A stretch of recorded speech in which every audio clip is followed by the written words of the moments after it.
ಎಲ್ಲರಿಗೂ ನಮಸ್ಕಾರ. ಇಂದಿನ ಉಪನ್ಯಾಸಕ್ಕೆ ತಮ್ಮೆಲ್ಲರಿಗೂ ಸ್ವಾಗತ.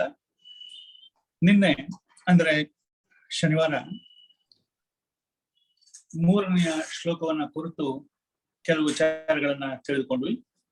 ಈ 7ನೇ ಅಧ್ಯಾಯದಲ್ಲಿ ತುಂಬಾ ಪ್ರಮುಖವಾದಂತಹ ಅನೇಕ ವಿಷಯಗಳನ್ನ ಕೃಷ್ಣ ಪರಮಾತ್ಮ ತಿಳಿಸಿಕೊಟ್ಟಿದ್ದಾನೆ. ಮೊದಲ 3 ಶ್ಲೋಕಗಳು ಆ ಪರಮಾತ್ಮನ ಜ್ಞಾನದ ಬಗ್ಗೆ ಕುರಿತಾದಂತಹ ಮಾತುಗಳು. ಅದರ ಕಡೆಯ ಶ್ಲೋಕವಾದಂತಹ 3ನೇ ಶ್ಲೋಕವನ್ನ ನಾವು ನೋಡಿದ್ವಿ. ಮನುಷ್ಯಾಣಂ ಸಹಸ್ರೇಷು ಕಶ್ಚಿತ್ ಯತತಿ ಸಿದ್ಧಯೇ ಯತತಾಂ ಅಪಿ ಸಿದ್ಧಾನಾಂ ಕಶ್ಚಿನ್ ಮಾಂ ವೇತ್ತಿ ತತ್ವತಃ. ಪರಮಾತ್ಮನ ಸ್ವರೂಪವನ್ನ ಸಮಗ್ರವಾಗಿ ಸರಿಯಾಗಿ ಸೂಕ್ತ ತಳಹದಿಯ ಮೇಲೆ ಅರ್ಥ ಮಾಡಿಕೊಳ್ಳೋದು ತುಂಬಾ ಕಷ್ಟದ ಕೆಲಸ. ಸಹಸ್ರಾರು ಜನ ಈ ವಿಚಾರದಲ್ಲಿ ಸಿದ್ಧಿಯನ್ನು ಪಡೆಯೋದಕ್ಕೆ ಪ್ರಯತ್ನ ಮಾಡಿದರೂ ಕೂಡ ಅಂತಹ ಪ್ರಯತ್ನ ಮಾಡುವ ಸಿದ್ಧರಲ್ಲಿ ಕಶ್ಚಿತ್ ಯಾರೋ ಕೆಲವರು ಮಾತ್ರ ನನ್ನನ್ನು ಸಂಪೂರ್ಣವಾಗಿ ಅರಿಯಬಲ್ಲವರು ಅನ್ನೋ ಮಾತನ್ನ ಆ 3ನೇ ಶ್ಲೋಕದಲ್ಲಿ ಕೃಷ್ಣ ಪರಮಾತ್ಮ ತಿಳಿ ಮಾಡಿದ್ದಾನೆ. ನಂತರ 9 ಶ್ಲೋಕಗಳಲ್ಲಿ ಆ ಪರಮಾತ್ಮನ ಸ್ವರೂಪವನ್ನ ಅವನೇ ಚರ್ಚಿಸಿಕೊಂಡಿದ್ದಾನೆ, ಹೇಳಿದ್ದಾನೆ. 4ನೇ ಶ್ಲೋಕ ಅದರಲ್ಲಿ ಪ್ರಮುಖವಾದದ್ದು. ಪರಮಾತ್ಮನನ್ನ ಅಷ್ಟು ವಿಧದ ದೇವತೆ ಅಂತ ನಾವು ಯಾವಾಗ್ಲೂ ಕೂಡ ಭಾವಿಸಿದ್ದೀವಿ. ಈಶ್ವರನನ್ನ ಅಷ್ಟಮೂರ್ತಿ ಅಂತ ಕರಿತೀವಿ. ಇಲ್ಲಿ ಈ 4ನೇ ಶ್ಲೋಕದಲ್ಲಿ ಆ 8 ರೂಪಗಳು ಯಾವುದು ಅನ್ನುವುದನ್ನ ಮೊದಲ ಬಾರಿಗೆ ಕೃಷ್ಣ ಪರಮಾತ್ಮ ಇಲ್ಲಿ ತೋರಿಸ್ಕೊಟ್ಟಿದ್ದಾನೆ. ಶ್ಲೋಕವನ್ನ ನೋಡಿ. ಭೂಮಿರಾಪೋ ನಲೋ ವಾಯು ಖಂ ಮನೋ ಬುದ್ಧಿರೇವ ಚ ಅಹಂಕಾರ ಇತಿ ಯಮ್ಮೆ ಭಿನ್ನಾ ಪ್ರಕೃತಿರಷ್ಟಧಾ. ಭೂಮಿ ಆಪಃ ಅನಲಃ ವಾಯುಃ ಖಂ ಮನಃ ಬುದ್ಧಿಃ ಏವ ಚ ಅಹಂಕಾರಃ ಇತಿ ಇಯಂ ಮೇ ಭಿನ್ನಾ ಪ್ರಕೃತಿರಷ್ಟಧಾ. ನನ್ನ ಪ್ರಕೃತಿ 8 ಭಾಗಗಳಾಗಿ 8 ರೂಪಗಳಲ್ಲಿ ಕಾಣಿಸಿಕೊಳ್ಳುತ್ತದೆ. ಇದು ಪರಮಾತ್ಮನ ಮಾತು. ಆ 8 ಪದಾರ್ಥಗಳು ಯಾವುವು? ಭೂಮಿ ಆಪಃ ಅನಲಃ ವಾಯು ಖಂ ಮನಃ ಬುದ್ಧಿ ಅಹಂಕಾರ. ಈ 8 ಕೂಡಿಸಿ ನನ್ನ 8 ವಿಧದ ಪ್ರಕೃತಿಗಳು, ನನ್ನ 8 ಪದಾರ್ಥಗಳು ಅನ್ನೋ ಮಾತನ್ನ ಇಲ್ಲಿ ಕೃಷ್ಣ ಹೇಳ್ತಾ ಇದ್ದಾನೆ. ಭೂಮಿ ಇದು ನಮಗೆಲ್ಲರಿಗೂ ಗೊತ್ತಿರುವಂತಹ ಭೂಮಿ. ಆಪಃ ನೀರು, ಅನಲಃ ಅಗ್ನಿ, ವಾಯು ಗಾಳಿ, ಖಂ ಆಕಾಶ, ಮನಃ ಇದು ಅಂತಃಕರಣಗಳಲ್ಲಿ ತುಂಬಾ ಮುಖ್ಯವಾದದ್ದು. ಯಾವುದು ನಮ್ಮ ಎಲ್ಲ 10 ಈ ಮನಸ್ಸಂತ ಅನ್ನೋದು 5 ಕರ್ಮೇಂದ್ರಿಯಗಳಿಗೂ 5 ಜ್ಞಾನೇಂದ್ರಿಯಗಳಿಗೂ ತುಂಬಾ ಹತ್ತಿರದಲ್ಲಿರುವಂತಹ, ಇದರ ಜೊತೆ ಕೂಡಿದಾಗ ಯಾವ ಜ್ಞಾನ ಉಂಟಾಗುತ್ತೆ ಅದಕ್ಕಾಗಿ ಈ ಮನಸ್ಸು ಅಂತ ಅನ್ನೋದು ತುಂಬಾ ಮುಖ್ಯವಾದದ್ದು. ಬುದ್ಧಿ ವಿಚಕ್ಷಣತೆಯಿಂದ ಕೂಡಿರುವಂಥದ್ದು. ಮತ್ತು ಅಹಂಕಾರ, ಅಹಂಕಾರ ಅಂತಂದ್ರೆ ನಾನು ಅನ್ನುವ ಭಾವ, ಯಾವ ಎಲ್ಲ ರಜೋಗುಣಕ್ಕೂ ಕಾರಣವಾಗಿರುತ್ತದೆಯೋ ಅಂತಹ ಒಂದು ಮನಸ್ಸಿನ ಸ್ಥಿತಿ, ಅದಕ್ಕೆ ಅಹಂಕಾರ. ಅಲ್ಲಿಂದಲೇ ಎಲ್ಲ ಕ್ರಿಯೆಗಳು ಪ್ರಾರಂಭವಾಗುತ್ತವೆ. ಅಹಂಕಾರ ಏವ ಇತಿ ಇಯಂ ಈ ಮೇ ನನ್ನ ಪ್ರಕೃತಿಯ ಅಷ್ಟಧಾ ಭಿನ್ನಾ 8 ಪ್ರಕಾರವಾಗಿ ವಿಭಾಗಿಸಲ್ಪಟ್ಟಿವೆ. ಈ ಶ್ಲೋಕ ತುಂಬಾ ಪ್ರಮುಖವಾದದ್ದು. ಯಾಕೆಂತಂದ್ರೆ ಭಗವಂತನ ಸ್ವರೂಪವನ್ನು ನಾವು ಕಲ್ಪಿಸಿಕೊಳ್ಳುವಾಗ ಈ ಪ್ರಕೃತಿಯ 8 ವಿಚಾರಗಳನ್ನು ನಾವು ಗಮನದಲ್ಲಿ ಇಟ್ಕೋಬೇಕು. ಇಲ್ಲಿ ಒಂದು ತುಂಬಾ ಸುಂದರವಾದಂತಹ ಶ್ಲೋಕ ಕಾಳಿದಾಸನ ನೆನಪಿಗೆ ಬರುತ್ತೆ. ಅವನ ಪ್ರಸಿದ್ಧವಾದಂತಹ ಅಭಿಜ್ಞಾನ ಶಾಕುಂತಲ ನಾಟಕಕ್ಕೆ ಅವನು ಒಂದು ತುಂಬಾ ಮಾರ್ಮಿಕವಾದಂತಹ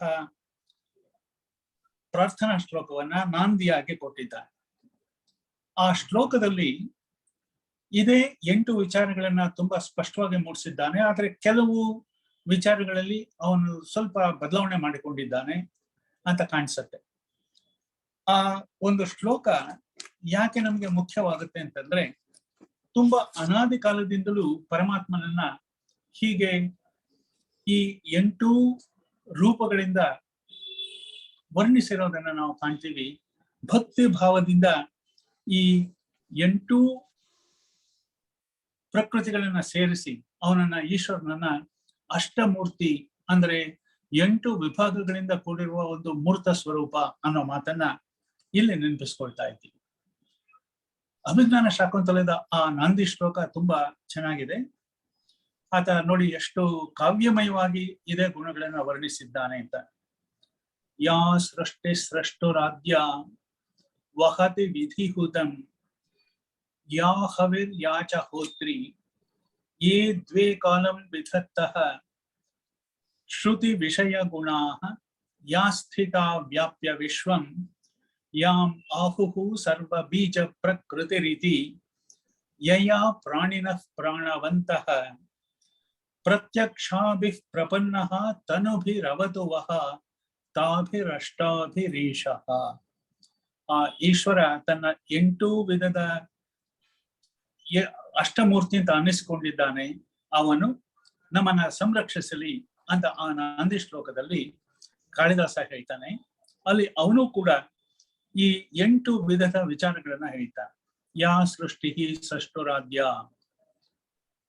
ವಹತಿ ವಿಧಿಹುತಂ ಯಾ ಹವಿಹಿ ಯಾ ಚ ಹೋತ್ರಿ ಯೇ ದ್ವೇ ಕಾಲಂ ವಿಧತ್ತಃ ಶ್ರುತಿ ವಿಷಯ ಗುಣಾಃ ಯಾ ಸ್ಥಿತಾ ವ್ಯಾಪ್ಯ ವಿಶ್ವಂ ಯಾಂ ಆಹುಹು ಸರ್ವ ಬೀಜ ಪ್ರಕೃತಿರಿತಿ ಯಯಾ ಪ್ರಾಣಿನಃ ಪ್ರಾಣವಂತಃ ಸ ಪ್ರತ್ಯಕ್ಷಾಭಿಃ ಪ್ರಪನ್ನಃ ತನುಭಿರವತು ವಹ ತಾಭಿರಷ್ಟಾಭಿರೀಶಃ.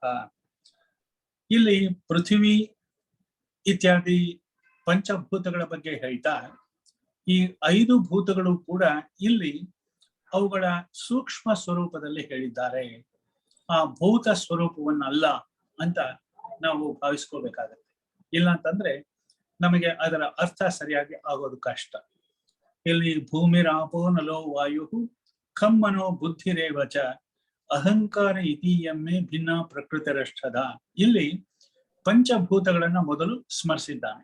ಭೂಮಿ ಅಂದ್ರೆ ಈ ಭೂಮಿ, ಎರಡನೆಯದು ಆಪಹ ನೀರು, ಮೂರನೇದು ಅನಲಹ ಬೆಂಕಿ ಅಗ್ನಿದೇವ, ವಾಯು ವಾಯುದೇವ, ಖಂ ಮತ್ತು ಆಕಾಶ. ಈ 5 ಕೂಡ ತುಂಬಾ ಮುಖ್ಯವಾದಂತಹ ಪದಾರ್ಥಗಳು. ಇವಕ್ಕೆ ಪಂಚಭೂತಗಳು ಅಂತ ಕರಿತೀವಿ. ಆದ್ರೆ ಈ ಪಂಚಭೂತಗಳು ಉತ್ಪನ್ನವಾಗಿರೋದು ಅವುಗಳ ತನ್ಮಾತ್ರೆಯಿಂದ. ತನ್ಮಾತ್ರ ಅಂತಂದ್ರೆ ಈ 5 ಯಾವುದರಿಂದ ಉತ್ಪನ್ನವಾಗಿವೆಯೋ ಈ 5 ಕಾರ್ಯಗಳು, ಅದಕ್ಕೆ ಕಾರಣಭೂತವಾದದ್ದು ಅವುಗಳಿಗೆ ಸಂಬಂಧಪಟ್ಟಂತಹ ತನ್ಮಾತ್ರಗಳು. ಆದ್ದರಿಂದ ಆ ಉಪಾದಾನ ಕಾರಣೀಭೂತವಾದಂತಹ ತನ್ಮಾತ್ರಗಳನ್ನ ಕುರಿತು ಇಲ್ಲಿ ಹೇಳಿದೆ ಅನ್ನೋದನ್ನ ನಾವು ಅರ್ಥ ಮಾಡಿಕೊಳ್ಳಬೇಕಾಗತ್ತೆ. ಈ ತನ್ಮಾತ್ರ ಅಂತಂದ್ರೆ ಈ ಪಂಚಭೂತಗಳ ಅವ್ಯವಹಿತ ಸೂಕ್ಷ್ಮ ಅವಸ್ಥೆಯೊಡನೆ ಕೂಡಿದಂತಹ ದ್ರವ್ಯ ಅಂತ ಅದಕ್ಕೆ ಡೆಫಿನೇಷನ್ ಕೊಡ್ತಾರೆ. ಇಲ್ಲಿ ಈಶ್ವರನನ್ನ ಆ ಅಷ್ಟಮೂರ್ತಿಯ ರೂಪದಲ್ಲಿ, ಪರಮಾತ್ಮನನ್ನ ಆ 8 ರೂಪಗಳನ್ನ ಹೊಂದಿರುವಂತಹ ವ್ಯಕ್ತಿ ಅಂತ ಇಲ್ಲಿ ಗುರುತಿಸ್ತಾರೆ.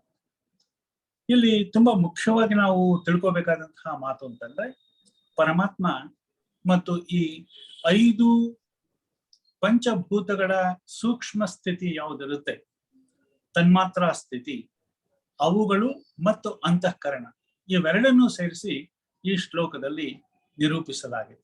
ಅಂದ್ರೆ ಪರಮಾತ್ಮ ತತ್ವವನ್ನು ನಾವು ಅರ್ಥ ಮಾಡಿಕೋಬೇಕಾದ್ರೆ ಮೊದಲು ಪಂಚ ತನ್ಮಾತ್ರಗಳನ್ನ ತಿಳ್ಕೋಬೇಕು. ಆ ಪಂಚ ತನ್ಮಾತ್ರಗಳ ಜೊತೆ ಅಂತಃಕರಣವನ್ನ ನಾವು ಯಾವಾಗಲೂ ಕೂಡ ಸರಿಯಾಗಿ ಅರ್ಥ ಮಾಡಿಕೊಳ್ಳಬೇಕು. ಅವುಗಳ ಕೆಲಸ ಏನು, ಅವು ಯಾವ ರೀತಿ ನಮ್ಮ ಇಡೀ ವ್ಯಕ್ತಿತ್ವವನ್ನ ಜೀವನದಲ್ಲಿ ನಿಯಂತ್ರಿಸುತ್ತವೆ ಅನ್ನೋದನ್ನ ನಾವು ಅರ್ಥ ಮಾಡಿಕೊಳ್ಳಬೇಕು. ಅಂದ್ರೆ ಮನಃ ಬುದ್ಧಿ ಅಹಂಕಾರ, ಮನಸ್ಸು, ಬುದ್ಧಿ ಮತ್ತು ಅಹಂಕಾರ, ಈ ಮೂರು ತನ್ಮಾತ್ರಗಳು ಅಂತಃಕರಣ ಅಂತ ಅನ್ನಿಸ್ಕೊಳ್ಳುತ್ತವೆ. ಚಿತ್ತವನ್ನ ಸೇರಿ ಅಥವಾ ಸ್ಮೃತಿಯನ್ನ ಸೇರಿ ಉಳಿದ 5 ಪಂಚ ತನ್ಮಾತ್ರಗಳು.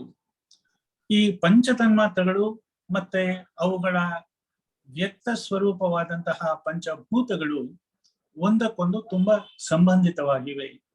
ಒಬ್ಬ ವ್ಯಕ್ತಿಯಲ್ಲಿ ಇವು ಯಾವ ಪ್ರಮಾಣದಲ್ಲಿ ಇವೆ ಅನ್ನೋದನ್ನ ನಾವು ಅರಿತುಕೊಂಡರೆ ಆ ವ್ಯಕ್ತಿಯ ಸ್ವಭಾವದ ಪರಿಚಯವೂ ಕೂಡ ನಮಗೆ ಆಗುತ್ತೆ ಅನ್ನೋದನ್ನ ಮುಂದೆ ಹೇಳ್ತಾರೆ.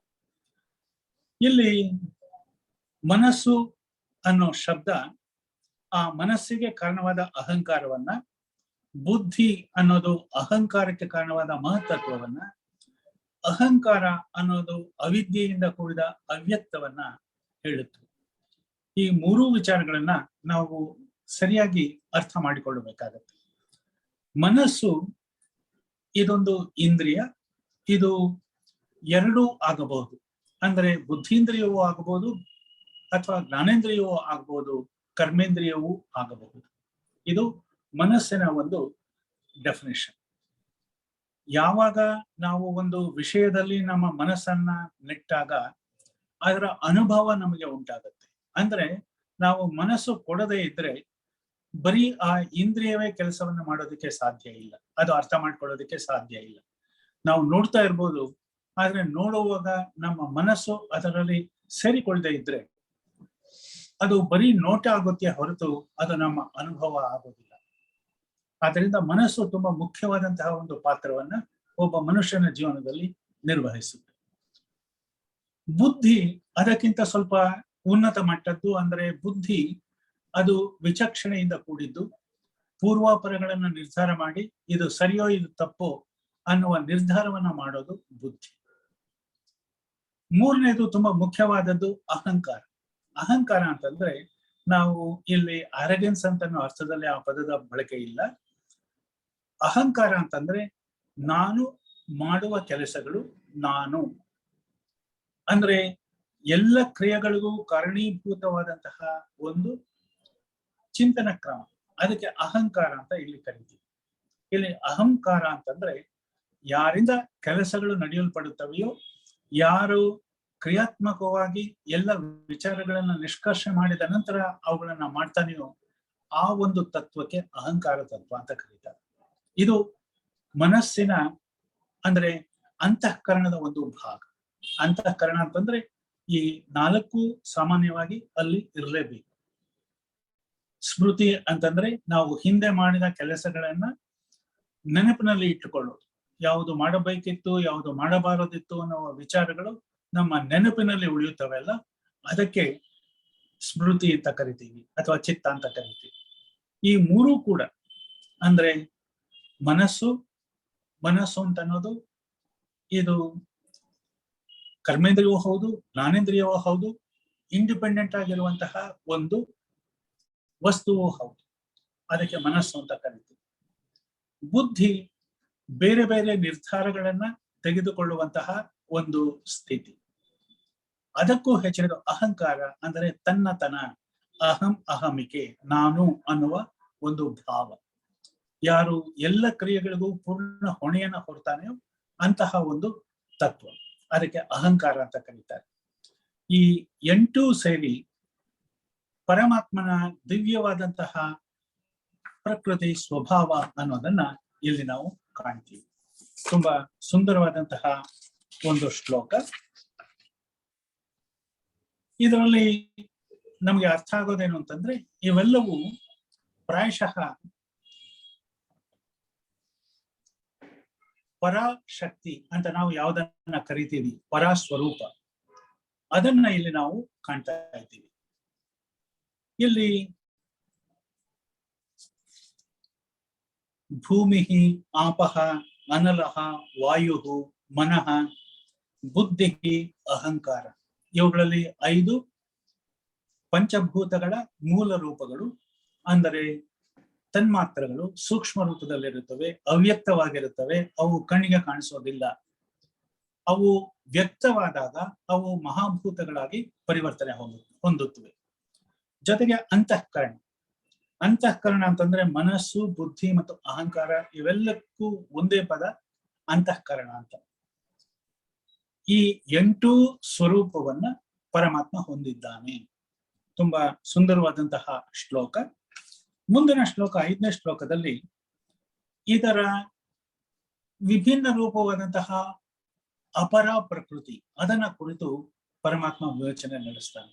ಈಗ ನಾವು ಕಂಡದ್ದು ಈ 8 ಪರ ಪ್ರಕೃತಿ.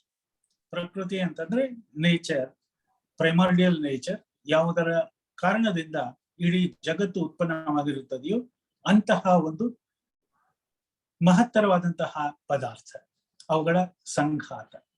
ಮುಂದಿನ ಶ್ಲೋಕದಲ್ಲಿ ಅಪರ ಅನ್ನುವ ಪದದ ಪ್ರಯೋಗ ಮಾಡಿ ಆ ಪರ ಅಪರ ಅವುಗಳಿಗಿರುವ ಭಿನ್ನತೆಯನ್ನ ತೋರಿಸಿಕೊಡ್ತಾ ಇದ್ದಾನೆ ಕೃಷ್ಣ ಪರಮಾತ್ಮ. ಶ್ಲೋಕ ನೋಡಿ ಅರ್ಥ ಮಾಡ್ಕೊಳ್ಳೋಣ. ಅಪರ ಇಯಂ ಇತಸ್ತ್ವನ್ಯಾಂ ಪ್ರಕೃತಿಂ ವಿದ್ಧಿ ಮೇ ಪರಾಂ ಜೀವಭೂತಾಂ ಮಹಾಬಾಹೋ ಮಯ ಇದಂ ಧಾರ್ಯತೆ ಜಗತ್. ಈ 9 ಶ್ಲೋಕಗಳು, 4ನೇ ಶ್ಲೋಕದಿಂದ ಹಿಡಿದು 12ನೇ ಶ್ಲೋಕದ ತನಕ ಪರಮಾತ್ಮ ತನ್ನ ಸ್ವರೂಪದ ಬಗ್ಗೆ ಹೇಳಿಕೊಂಡಿದ್ದಾನೆ. ಈ 2ನೇ ಶ್ಲೋಕ ಅಂದ್ರೆ 5ನೇ ಶ್ಲೋಕ ಸರಿಯಾಗಿ ಅರ್ಥ ಮಾಡ್ಕೊಳ್ಳೋಣ. ಅಪರ ಇಯಂ ಇತಃ ತು ಅನ್ಯಾಂ ಪ್ರಕೃತಿಂ ವಿದ್ಧಿ ಮೇ ಪರಾಂ ಜೀವಭೂತಾಂ ಮಹಾಬಾಹೋ ಯಯ ಇದಂ ಧಾರ್ಯತೆ ಜಗತ್. ತುಂಬಾ ಸುಂದರವಾದಂತಹ ಮಾತು. ಪದಶಃ ಅರ್ಥವನ್ನ ನೋಡಿಕೊಂಡು ಅನ್ವಯ ಕ್ರಮದಲ್ಲಿ ಅದರ ಅರ್ಥವನ್ನು ನೋಡೋಣ. ಇಯಂ ತು ಇದು ಅಪರ. ಅಪರ ಅಂದ್ರೆ ಜಡ ಪ್ರಕೃತಿ. ಪರ ಅದು ಜಡವಲ್ಲ, ಯಾವಾಗಲೂ ಕೂಡ ಉತ್ಕೃಷ್ಟವಾದದ್ದು ಪರ. ಅಪರ ಯಾವುದು ಜಡವಾಗಿದೆಯೋ ಅಂತಹ ಒಂದು ಪ್ರಕೃತಿ.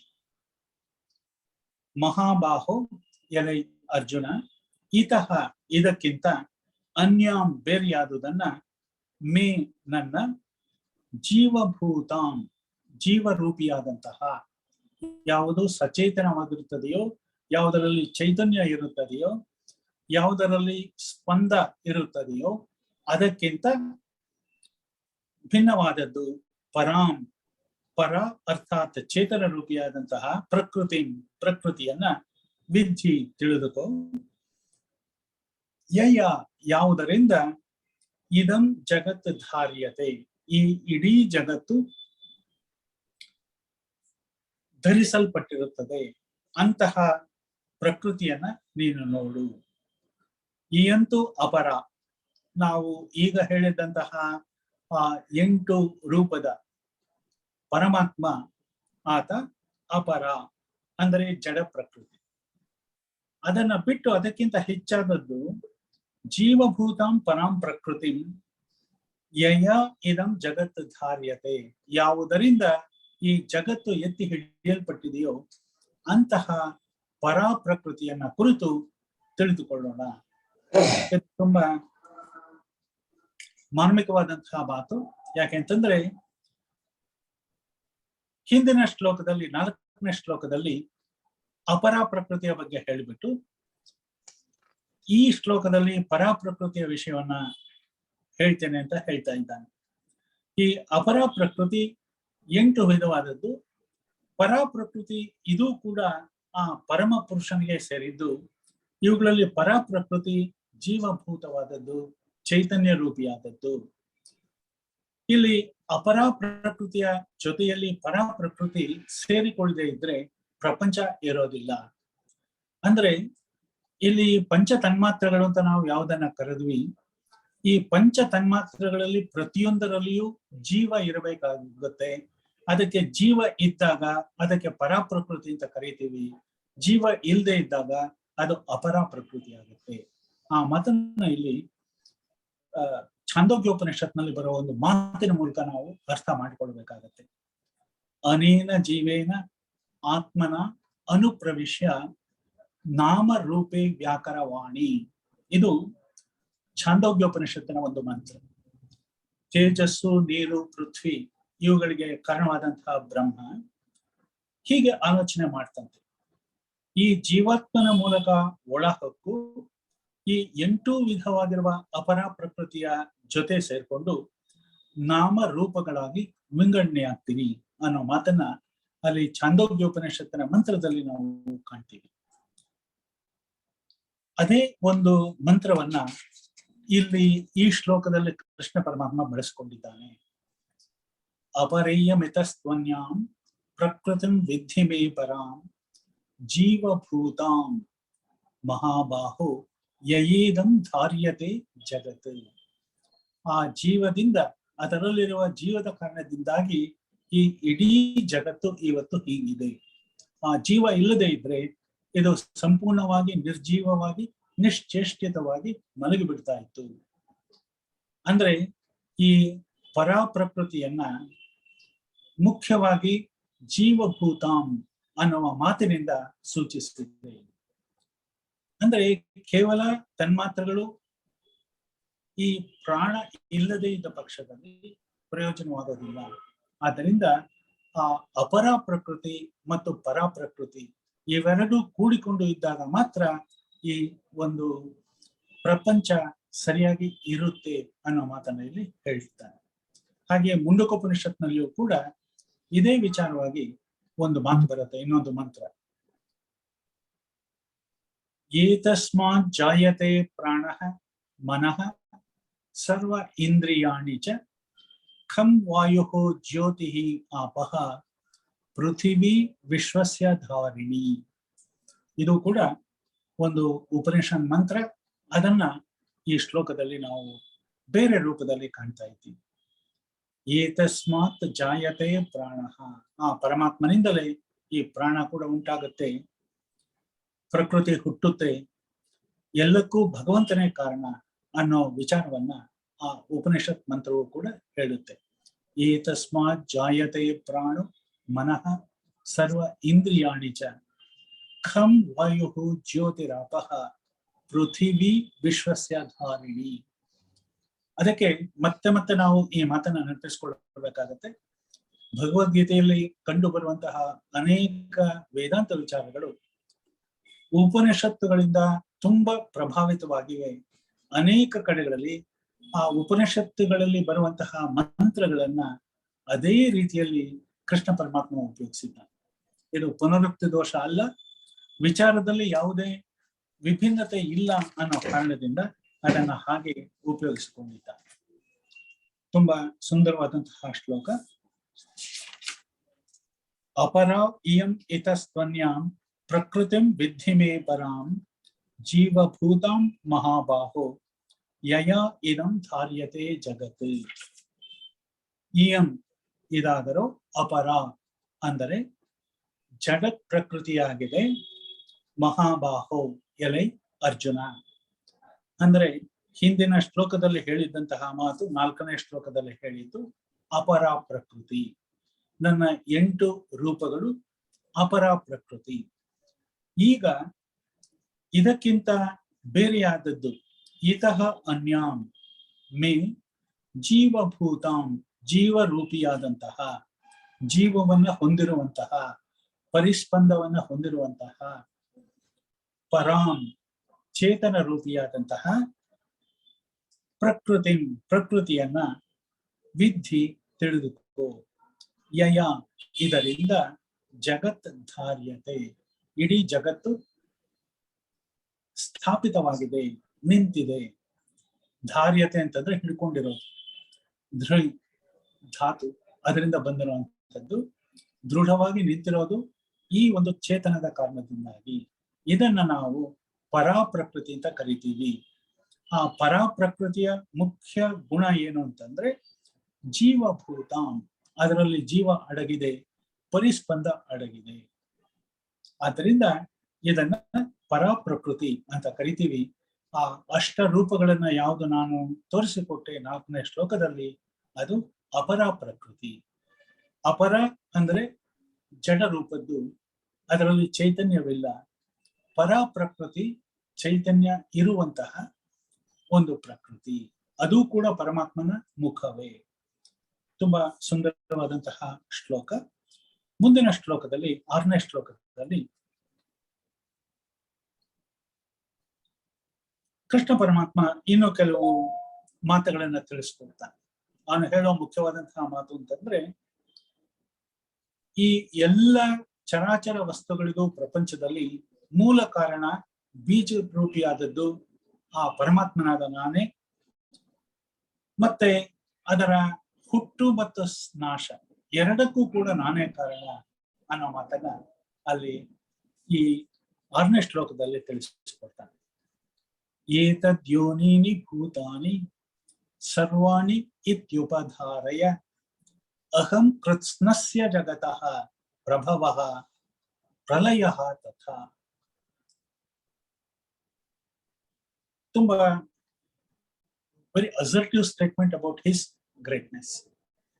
ಈ ಇಡೀ ಜಗತ್ತನ್ನ ಸೃಷ್ಟಿ ಮಾಡಿದವನು ನಾನೇ, ಅದನ್ನ ನಾಶ ಮಾಡುವವನು ನಾನೇ, ಅವೆರಡಕ್ಕೂ ಕಾರಣ ನಾನೇ.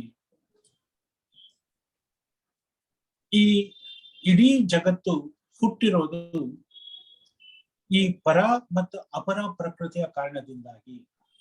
ಪರ ಪ್ರಕೃತಿ ಏನು ಅಂತ ತಿಳ್ಕೊಂಡ್ವಿ, ಅಪರ ಪ್ರಕೃತಿ ಅಂತಂದ್ರೆ ಏನು ಅಂತ ತಿಳ್ಕೊಂಡ್ವಿ. ಅಪರ ಪ್ರಕೃತಿ ಆ ಪಂಚಭೂತಗಳು, ಅವುಗಳು ಉಂಟಾಗಿರುವಂತಹ ಮೂಲ ಕಾರಣ ಪಂಚ ತನ್ಮಾತ್ರಗಳು, ಆ ತನ್ಮಾತ್ರಗಳು ಮತ್ತು ಅಂತಃಕರಣ, ಅವುಗಳಿಂದ ಈ ಸಂಸಾರ ಸೃಷ್ಟಿಸಲ್ಪಟ್ಟಿದೆ. ಇಲ್ಲಿ ಚರಾಚರಗಳೆಲ್ಲವೂ ಕೂಡ ಈ ಪ್ರಪಂಚದಲ್ಲಿ ಇವೆ. ಇವೆಲ್ಲ ಹುಟ್ಟಿರೋದು ನನ್ನಿಂದಲೇ, ಅವಕ್ಕೆ ಬೀಜ ರೂಪವಾಗಿ ಇರೋದು ನಾನೇ. ಏತದ್ಯೋನೀನಿ ಭೂತಾನಿ ಸರ್ವಾಣಿ ಇತ್ಯುಪಧಾರಯ. ಉಪಧಾರಯ, ಇದನ್ನ ಚೆನ್ನಾಗಿ ಮನಸ್ಸಿನಲ್ಲಿ ಇಟ್ಕೋ. ಉಪಧಾರಯ ಅಂತಂದ್ರೆ ಅದನ್ನ ಸಮರ್ಥವಾದ ರೀತಿಯಲ್ಲಿ ಅರ್ಥ ಮಾಡಿಕೊಳ್ಳೋದು, ಗ್ರಹಣ ಶಕ್ತಿ. ಯಾವುದನ್ನ? ಸರ್ವಾಣಿ ಭೂತಾನಿ ಏತದ್ಯೋನೀನಿ, ಈ ಜಗತ್ತಿನಲ್ಲಿ ಕಂಡು ಬರುವಂತಹ ಎಲ್ಲ ಸರ್ವಾಣಿ ಭೂತಾನಿ, ಎಲ್ಲ ವಸ್ತುಗಳು, ಎಲ್ಲ ಜೀವಿಗಳು, ಏತದ್ಯೋನೀನಿ, ನಾನು ಹಿಂದೆ ಹೇಳಿದಂತಹ ಪರ ಮತ್ತು ಅಪರ ಪ್ರಕೃತಿಯಿಂದ ಹುಟ್ಟಿದವು. ಈ ಶ್ಲೋಕ ಸ್ವಲ್ಪ ಕ್ಲಿಷ್ಟವಾಗಬಹುದು, ಆದ್ರೆ ಸರಿಯಾಗಿ ಅರ್ಥ ಮಾಡ್ಕೊಂಡ್ರೆ ಆ ಕ್ಲೇಶ ಹೊರಟು ಹೋಗುತ್ತೆ. ದಯವಿಟ್ಟು ನೋಡ್ಕೊಳ್ಳಿ. ಉಪಧಾರಯ, ಅರ್ಥ ಮಾಡಿಕೊಳ್ಳಿ, ಮನಸ್ಸಿನಲ್ಲಿ ಇದನ್ನ ಚೆನ್ನಾಗಿ ಮನನ ಮಾಡಿಕೊಳ್ಳಿ. ಸರ್ವಾಣಿ ಭೂತಾನಿ, ನಾವು ಜಗತ್ತಿನಲ್ಲಿ ಕಾಣುವ ಎಲ್ಲ ಪ್ರಾಣಿಗಳು ಕೂಡ, ಯಾವುದಕ್ಕೆ ಪ್ರಾಣ ಇದೆಯೋ ಅವೆಲ್ಲವೂ ಕೂಡ ಸರ್ವೇ ಭೂತಾನಿ ಏತದ್ಯೋನೀನಿ, ಈ ಪರ ಮತ್ತು ಅಪರ ಈ ಎರಡೂ ಪ್ರಕೃತಿಗಳಿಂದ ಬಂದಿರುವಂತಹವು. ಅಹಂ, ನಾನು, ಅಂದ್ರೆ ಪರಮಾತ್ಮನಾದಂತಹ ಶ್ರೀಕೃಷ್ಣ ಪರಮಾತ್ಮನಾದಂತಹ ನಾನು, ಕೃತ್ಸ್ನಸ್ಯ ಜಗತಃ, ಕೃತ್ಸ್ನ ಅಂತಂದ್ರೆ ಸಂಪೂರ್ಣವಾದ, ಯಾವುದೇ ಅಂಶಗಳನ್ನ ಬಿಡದೆ ಸಂಪೂರ್ಣವಾಗಿ ಇರುವಂತಹ ಜಗತಃ, ಈ ಜಗತ್ತಿನ ಪ್ರಭವಃ, ಅದರ ಮೂಲ ಕಾರಣ, ನನ್ನಿಂದ ಬಂದವು ಇವು, ನಾನು ಇವುಗಳನ್ನ ಸೃಷ್ಟಿಸಿದ್ದೇನೆ. ಪ್ರಲಯ ತಥಾ, ಅವುಗಳ ನಾಶವೂ ಕೂಡ. ಲಯ ಅಂದ್ರೆ ನಾಶ, ಪ್ರಲಯ ಅಂತಂದ್ರೆ ಪ್ರಕೃಷ್ಟವಾದಂತಹ ನಾಶ, ಅದು ಕೂಡ ನನ್ನಿಂದಲೇ. ತಥಾ ಅಂದ್ರೆ ಎಲ್ಲ ಪ್ರಾಣಿಗಳು ಈ ಪ್ರಕೃತಿಗಳಿಂದಲೇ ಹುಟ್ಟುತ್ತವೆ. ಯಾವ ಪ್ರಕೃತಿಗಳು? ಪರ ಮತ್ತು ಅಪರ. ಅಪರ ಅಂತಂದ್ರೆ ಅದರಲ್ಲಿ ಚೈತನ್ಯ ಇರೋದಿಲ್ಲ, ಜಡ ವಸ್ತುಗಳಿಂದ ಕೂಡಿರುತ್ತೆ, ಅದು ಅಪರ. ತುಂಬಾ ಪ್ರಾಣದಿಂದ ಕೂಡಿರುವಂತಹ, ಚೇತನದಿಂದ ಕೂಡಿರುವಂತಹ ಈ ಪ್ರಕೃತಿ ಪರ. ಆ ಪರ ಪ್ರಕೃತಿ ಹಾಗೂ ಅಪರ ಪ್ರಕೃತಿ ಇವೆರಡೂ ಕೂಡಿ ಈ ಸಂಸಾರಕ್ಕೆ ಕಾರಣವಾಗುತ್ತವೆ. ಅವುಗಳನ್ನ ನನ್ನಿಂದಲೇ, ಅವೆಲ್ಲವೂ ಕೂಡ ನನ್ನಿಂದಲೇ ಆಗಿವೆ ಅಂತ ಸರಿಯಾಗಿ ಅರ್ಥ ಮಾಡಿಕೊ. ಈ ಇಡೀ ಜಗತ್ತನ್ನ ಸೃಷ್ಟಿ ಮಾಡಿದ್ದು ನಾನೇ. ಅದರ ಉತ್ಪತ್ತಿ ಹಾಗೂ ಲಯ, ನಾಶ, ಈ ಎರಡಕ್ಕೂ ಕೂಡ ನಾನೇ ಕಾರಣನಾಗಿದ್ದೇನೆ ಅನ್ನೋ ಮಾತನ್ನ ಇಲ್ಲಿ ಕೃಷ್ಣ ಪರಮಾತ್ಮ ಹೇಳ್ತಾ ಇದ್ದಾರೆ. ತುಂಬಾ ಸುಂದರವಾದಂತಹ ಮಾತು. ಮತ್ತೊಮ್ಮೆ ಶ್ಲೋಕವನ್ನ ನೋಡಿ, 6ನೇ ಶ್ಲೋಕ. ಏತದ್ ಯೋನೀನಿ ಭೂತಾನಿ ಸರ್ವಾಣಿ ಇತಿ ಉಪಧಾರಯ ಅಹಂ ಕೃತ್ಸ್ನಸ್ಯ ಜಗತಃ ಪ್ರಭವಃ ಪ್ರಲಯಃ ತಥಾ. ಸರ್ವಾಣಿ ಭೂತಾನಿ, ಸಮಸ್ತ ಜೀವಿಗಳು, ಏತದ್ ಯೋನೀನಿ, ಈ ಎರಡು ಪ್ರಕೃತಿಗಳಿಂದಲೇ ಉತ್ಪನ್ನವಾದವು. ಜಡ ಪ್ರಕೃತಿ ಮತ್ತು ಚೈತನ್ಯಪೂರ್ಣ ಪ್ರಕೃತಿ, ಇವೆರಡೂ ಕೂಡ ಈ ಜಗತ್ತಿಗೆ ಕಾರಣ. ಇಲ್ಲಿ ಪರ ಮತ್ತೆ ಅಪರ ಎರಡೂ ರೀತಿಯ ಪ್ರಕೃತಿಗಳು ಜಗತ್ತನ್ನ ಉತ್ಪಾದಿಸುತ್ತವೆ. ಅಹಂ, ಪರಮಾತ್ಮನಾದ ನಾನು, ಕೃತ್ಸ್ನಸ್ಯ, ಕೃತ್ಸ್ನ ಅಂತಂದ್ರೆ ಸಂಪೂರ್ಣವಾದ, ಜಗತಃ, ಜಗತ್ತಿನ, ಪ್ರಭವ, ಉತ್ಪತ್ತಿಗೆ, ತಥಾ ಪ್ರಲಯ, ಹಾಗೂ ಪ್ರಳಯಕ್ಕೂ ಕೂಡ ನಾನೇ ಕಾರಣ ಅನ್ನೋದನ್ನ ಉಪಧಾರಯ, ತಿಳಿದುಕೋ, ಸರಿಯಾಗಿ ಅರ್ಥ ಮಾಡಿಕೋ. ತುಂಬಾ ಸುಂದರವಾದಂತಹ ಶ್ಲೋಕ. ಇಲ್ಲಿ 7ನೇ ಶ್ಲೋಕದಲ್ಲೂ ಕೂಡ ಒಂದು ಸುಂದರವಾದಂತಹ ಉಪಮಾನದ ಮೂಲಕ ತುಂಬಾ ಕಾವ್ಯಮಯವಾಗಿ ಪರಮಾತ್ಮ ತಾನು ಹೇಗೆ ಈ ಜಗತ್ತಿನಲ್ಲಿ ಓತಪ್ರೋತವಾಗಿದ್ದೇನೆ ಅನ್ನೋದನ್ನ ಹೇಳ್ತಾನೆ. ಮತ್ತ ಪರತರಂ ನಾಣ್ಯತ್ ಕಿಂಚಿದಸ್ತಿ ಧನಂಜಯ ಮಯಿ ಸರ್ವಮಿದಂ ಪ್ರೋತಂ ಸೂತ್ರೇ ಮಣಿಗಣ ಇವ. ತುಂಬಾ ಸುಂದರವಾದಂತಹ ಒಂದು ಉಪಮಾನ. ಬೇರೆ ಬೇರೆ ಬಣ್ಣಗಳ, ಬೇರೆ ಬೇರೆ ರೀತಿಯ ಹರಳುಗಳನ್ನ, ಮಣಿಗಳನ್ನ ನಾವು ಕಾಣ್ತೀವಿ. ಬಣ್ಣ ಬೇರೆ ಇರ್ಬೋದು, ಶೇಪ್ಸ್ ಬೇರೆ ಇರ್ಬೋದು, ಆಕೃತಿ ಬೇರೆ ಇರ್ಬೋದು. ಆದರೆ ಈ ಮಣಿಗಳನ್ನೆಲ್ಲ ಏಕತ್ರವಾಗಿ ಕೂಡಿಸೋದು ಅದರ ಮೂಲಕ ಹೊಕ್ಕು ಹೊರಗೆ ಬರುವಂತಹ ಒಂದು ದಾರ. ಹೇಗೆ ಒಂದು ದಾರ ಈ ವಿಭಿನ್ನ ರೀತಿಯ ಮಣಿಗಳನ್ನ ಒಳಹೊಕ್ಕು ಹೊರಗೆ ಬಂದು ಅವನ್ನೆಲ್ಲ ಒಂದು ಸುಂದರವಾದ ಹಾರವನ್ನಾಗಿ ಮಾಡುತ್ತವೆಯೋ, ಅದೇ ರೀತಿ ಈ ಜಗತ್ತಿನಲ್ಲಿ ಕಂಡು ಬರುವಂತಹ ಅನೇಕ ಜೀವಗಳ ಪ್ರಕಾರಗಳಲ್ಲಿ ನಾನು ಆ ದಾರದ ಹಾಗೆ ಅಡಗಿದ್ದೇನೆ. ನನ್ನ ಇರುವಿಕೆ ಬಹಳ ಜನಕ್ಕೆ ಗೊತ್ತಾಗೋದೇ ಇಲ್ಲ, ಆದರೂ ಕೂಡ ನಾನೇ ಆ ಮಣಿಗಳಿಗೆ ಆಧಾರವಾಗಿದ್ದೇನೆ. ಅಂತಹ ಒಂದು ಸುಂದರ ಉಪಮಾನವನ್ನ ಇಲ್ಲಿ ಕೃಷ್ಣ ಪರಮಾತ್ಮ ಕೊಡ್ತಾ ಇದ್ದಾನೆ. ಪರತರಂ ನ ಅನ್ಯತ್ ಕಿಂಚಿತ್ ಅಸ್ತಿ ಧನಂಜಯ. ಧನಂಜಯ, ಅರ್ಜುನ, ಮತ್ತಃ, ನನಗಿಂತ, ಪರತರಂ, ಹೆಚ್ಚಾದಂತಹ, ನ ಅನ್ಯತ್ ಕಿಂಚಿತ್ ಅಸ್ತಿ, ಬೇರೆ ಯಾವುದೂ ಇಲ್ಲ. ಯಾಕೆಂದ್ರೆ ನಾನೇ, I am the ultimate reality. ಪರಾಕಾಷ್ಠ ಸ್ಥಿತಿ ಯಾವುದಿದೆ ಅದು ನಾನು. ನನ್ನನ್ನ ಬಿಟ್ಟು ಈ ಜಗತ್ತಿನಲ್ಲಿ ಬೇರೆ ಯಾವುದೂ ಇಲ್ಲ, ಸಮಾನವಾದದ್ದೇ ಇಲ್ಲ, ನನಗಿಂತ ಹೆಚ್ಚಿನದು ಇರುವುದಕ್ಕೆ ಸಾಧ್ಯವಿಲ್ಲ. ಮತ್ತಃ ಪರತರಂ ಕಿಂಚಿತ್ ನ ಅನ್ಯತ್ ಅಸ್ತಿ. ನನ್ನ ಸಮಾನವಾದದ್ದು, ನನ್ನನ್ನ ಮೀರಿಸುವಂತಹದ್ದು ಈ ಜಗತ್ತಿನಲ್ಲಿ ಯಾವುದೂ ಇಲ್ಲ. ಮಯಿ ಸರ್ವಂ ಇದಂ ಪ್ರೋತಂ. ತುಂಬಾ ಸುಂದರವಾದಂತಹ ಮಾತು. ಮಯಿ ಸರ್ವಮಿದಂ ಪ್ರೋತಂ. ನನ್ನಲ್ಲಿ ಈ ಎಲ್ಲವೂ, ಈ ಚರಾಚರ ಜಗತ್ ಎಲ್ಲವೂ ಕೂಡ ಪ್ರೋತ ಅಂದರೆ ಪೋಣಿಸಲ್ಪಟ್ಟಿದೆ. ಹೇಗೆ? ಸೂತ್ರೇ ಮಣಿಗಣ ಇವ.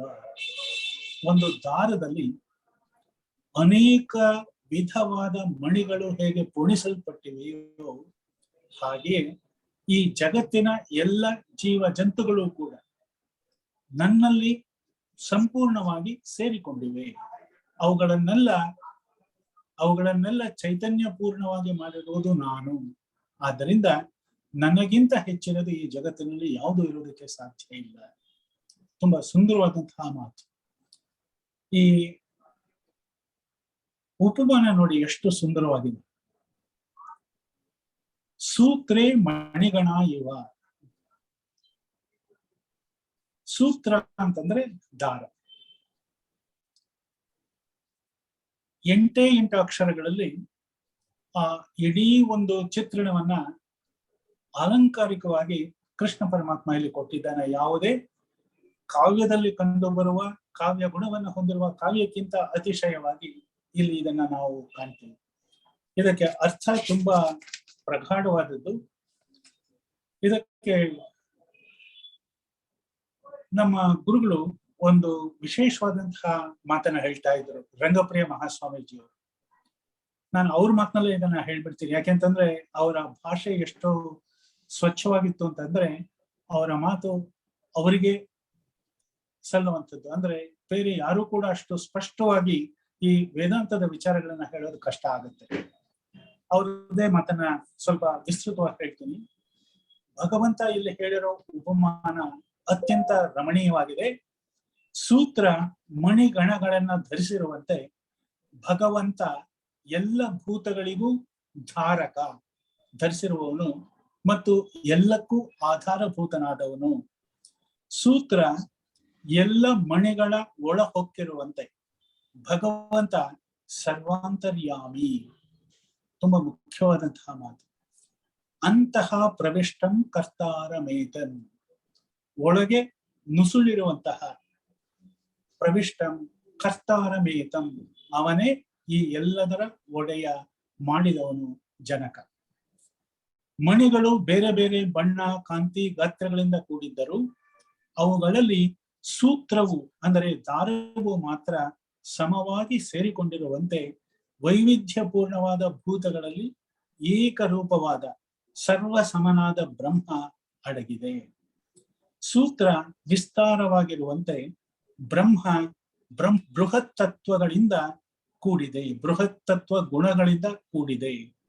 ಸೂತ್ರ ಮಣಿಗಳನ್ನ ಒಟ್ಟಿಗೆ ಧರಿಸಿರದಿದ್ದರೆ ಅವುಗಳು ಒಂದುಗೂಡಿ ಏಕಾರ್ಥ ಸಾಧನೆಗೆ ಬರುತ್ತಿರಲಿಲ್ಲ. ಅಂತೆಯೇ ಎಲ್ಲ ಭೂತಗಳು ಅವ್ಯವಸ್ಥೆ ಹೊಂದದೆ ಒಂದೇ ಅರ್ಥವಾಗಿ ನಿಯುಕ್ತವಾಗಿರೋದು ಪರಮಾತ್ಮ ಸೂತ್ರ ರೂಪನಾಗಿ ಇವುಗಳಲ್ಲಿ ಇರುವುದರಿಂದ. ಯಾಕೆಂತಂದ್ರೆ ಭಗವಂತನು ಭೂತಗಳೊಳಗೆ ನಿಗೂಢನಾಗಿದ್ದಾನೆ. ಸೂತ್ರ ಮಣಿಗಳಿಂದ ವ್ಯತಿರಿಕ್ತವಾಗಿರುವಂತೆ ಭಗವಂತನು ದೇಹಾದಿ ಅತಿರಿಕ್ತನಾದವನು.